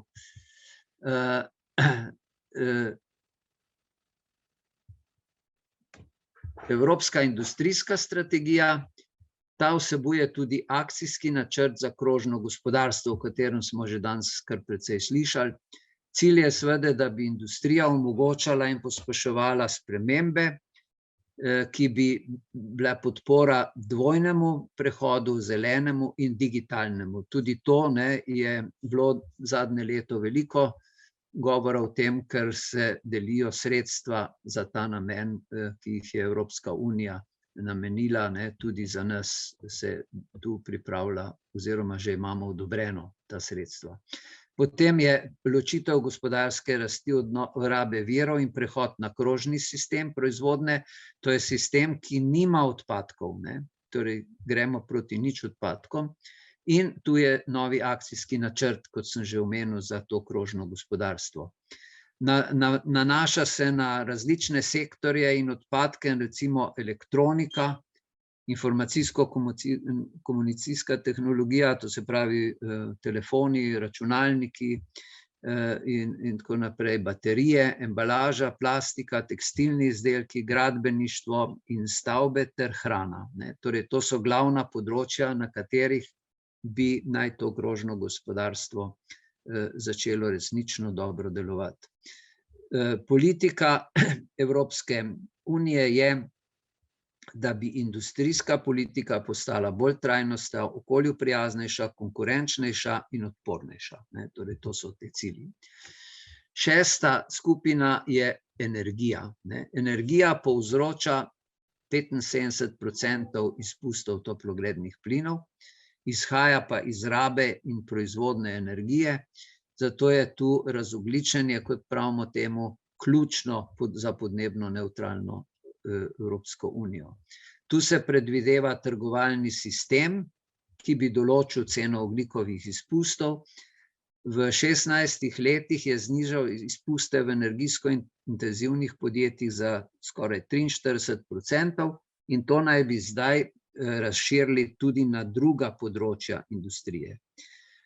Zavezujoči cilj za obnovljive vire energije se je dvignil na 40%, Slovenija ima zdaj okrog 25%, bi morala torej na 40%. Povečanje učinkovitosti bi naj bilo od 36 do 39, tako v končni kot v primarni rabi energije. Določiti bo treba najmanjše stopnje davkov na ogrevanje, prevoz, seveda z upoštevanjem socialnih komponent. In 72 milijard evrov naj bi v 7 letih dali za prenovo zgradb in prevoze z malo izpusti, kar pomeni za javne stavbe 3% letno, naj bi jih obnovili, 49% obnovljivih virov naj bi dosegli do leta 2030 na področju energetike, torej več kot sicer. In vsako leto naj bi bilo za 1,1% več obnovljivih virov tudi za gretje in hlajenje. 7. področje je strategija Evropske unije na področju kemikalij, ki so seveda bistvenega pomena za zagotavljanje hrane, dobrega počutja, varovanje zdravja, vendar imajo tudi škodljive sestavine, zato je tu dolgoročna vizija, da so torej stopnje onesnaževanja ničelne, zato da bolje zaščiti zdravje ljudi, izboljša konkurenčnost industrije in podpira okolje brez strupov. Torej, tu je tudi pomembno področje. Potem pa je ta mobilnost, torej trajnostna in pametna mobilnost, kjer je potrebno povečati ponore toplogrednih plinov, to se pravi obnoviti gozdove, zemlje, močvirja, šotišča, da bodo vsrkala do 310 milijonov ton na leto CO2 ekvivalenta. Torej, kot sem rekel, metan ima 80-krat večni učinek, torej vse se pa preračunava na CO2 primerljivo onesnaževanje. Potem, da bo dosegla podnebno nevtralnost, bo treba emisije v prometnem sektorju do leta 50 zmanjšati za 90%. Si predstavljate, kaj to pomeni.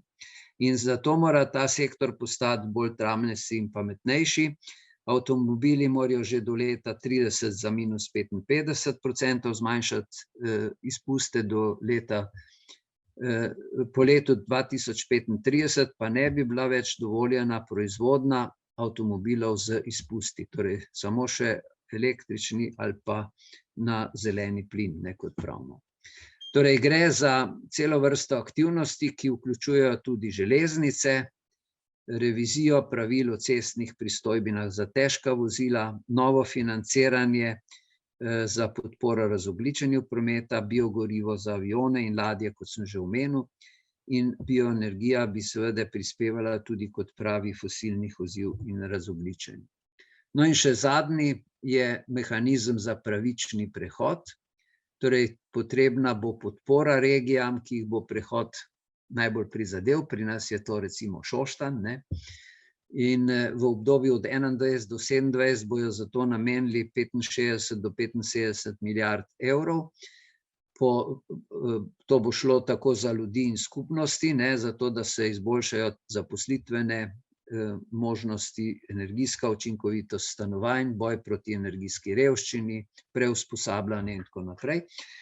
Potem seveda podjetja, da se zagotovi prehod na nizkoogljično tehnologijo, ki bi bila privlačnejša za naložbe, banke že zaustavljajo, ne, financiranje premogovnih elektrarn in tako naprej.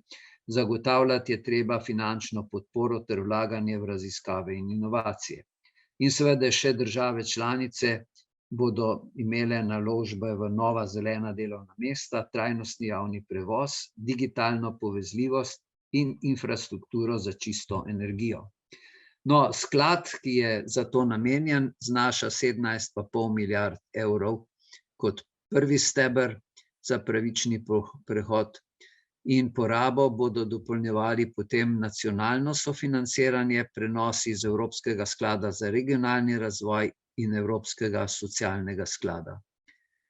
Ta sklad za pravični prehod bi zagotavljal potem podporo za zmanjšanje socialnih in ekonomskih stroškov, ki so posledica tega prehoda v regijah, torej opuščanja fosilnih goriv in industrij z visokimi izpusti. Podpira naložbe v mala in srednja podjetja, nova podjetna, raziskave, inovacije, tehnologije čiste energije, zmanjšanje emisij in za prekvalifikacijo delavcev, pomoč pri iskanju zaposlitve. No, zdaj, če se še na kratko ozrem na to, kaj je COP26 Glasgowu dosegel. Torej, sprejeli so pravilnik o pariškem sporazumu, to so navodila za delovanje, ki doslej ni bil sprejet. Potem so Kitajska, Rusija in Indija obljubile ničelne izpuste do 2060 oziroma 2070. To so največje, kot smo že videli, države in s tem tudi dajejo veliko izpustov in njihova rast je zelo visoka. Potem je bil dosežen napredek pri financiranju za prilagajanje domorodcev, lokalnih skupnosti, manj razvitih otoških držav in tako dalje, torej nekaj več sredstev, ampak še ne tistih 100 milijard. Niso uspeli prepovedati uporabe premoga, samo zmanjšali naj bi ga, ne, to je v tem dogovoru, in niso uspeli določiti cene ogljika, ki je pravzaprav neke vrste subvencija za fosilna gradiva, torej to je predstavljena na COP27 drugo leto v Egiptu. 1/4 držav je predložila prenovljeno podnebno strategijo, dogovorjeno s pariškim sporazumom, vendar pravijo, da te zaveze so na papirju, potrebujejo veliko podpore, da bi se jih lahko uresničilo.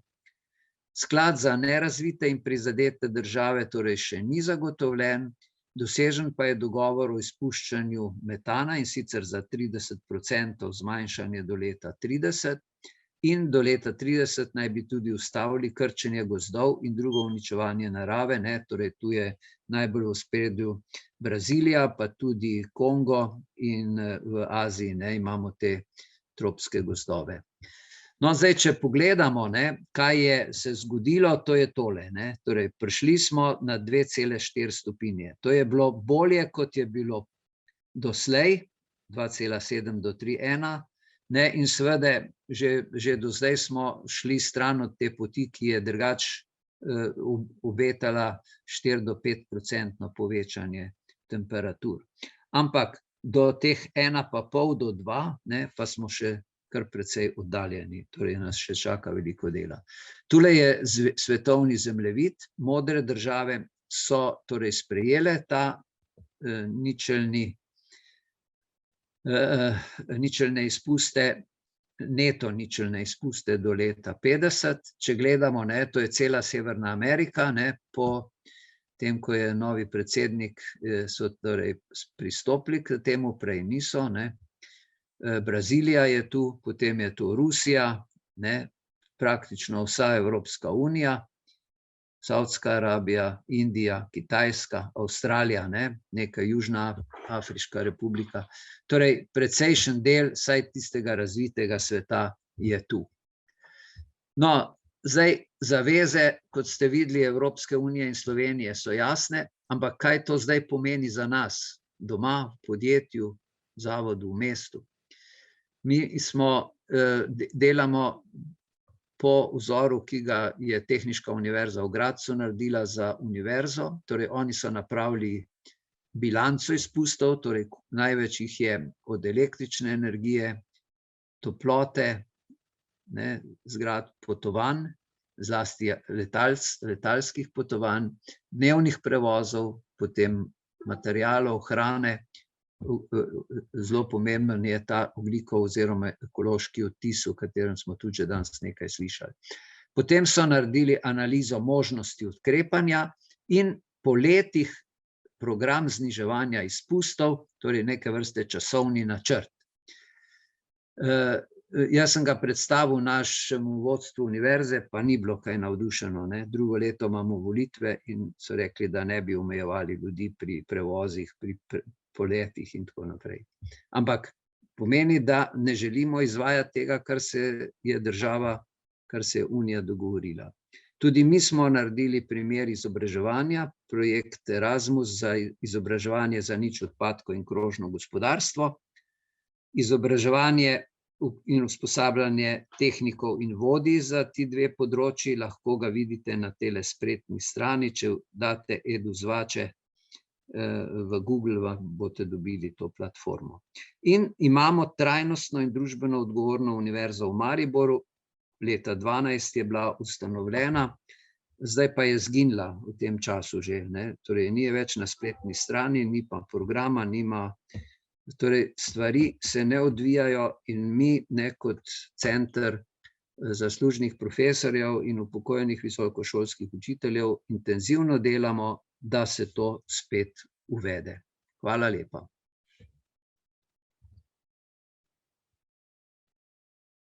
Prepričana sem, da smo skozi posredovane sklope predavanj osmislili naš dolg naslov tega izobraževalnega dogodka. Povzela bi pa takole skozi 3 načela. Mladim je potrebno zagotoviti kakovostno izobraževanje o aktualnih izzivih, ga podpreti s prakso in jih pripraviti na poklicne poti prihodnosti v povezavi s trajnostnim razvojem. Vsak posameznik šteje in ima vpliv na lastne odločitve, ki pa velikokrat postanejo tudi navdih še komu drugemu iz skupnosti. Tako se formirajo sodelovanja. Do 2030 pa imamo še nekje 8 do 9 let. Pa dajmo pomagati naravi. Kar tako ali za božično darilo. Posadimo drevo. Vsako leto. Če ne uspemo sami, pa podprimo kakšno dobro iniciativo. Hvala še enkrat za udeležbo in ostanimo v stiku.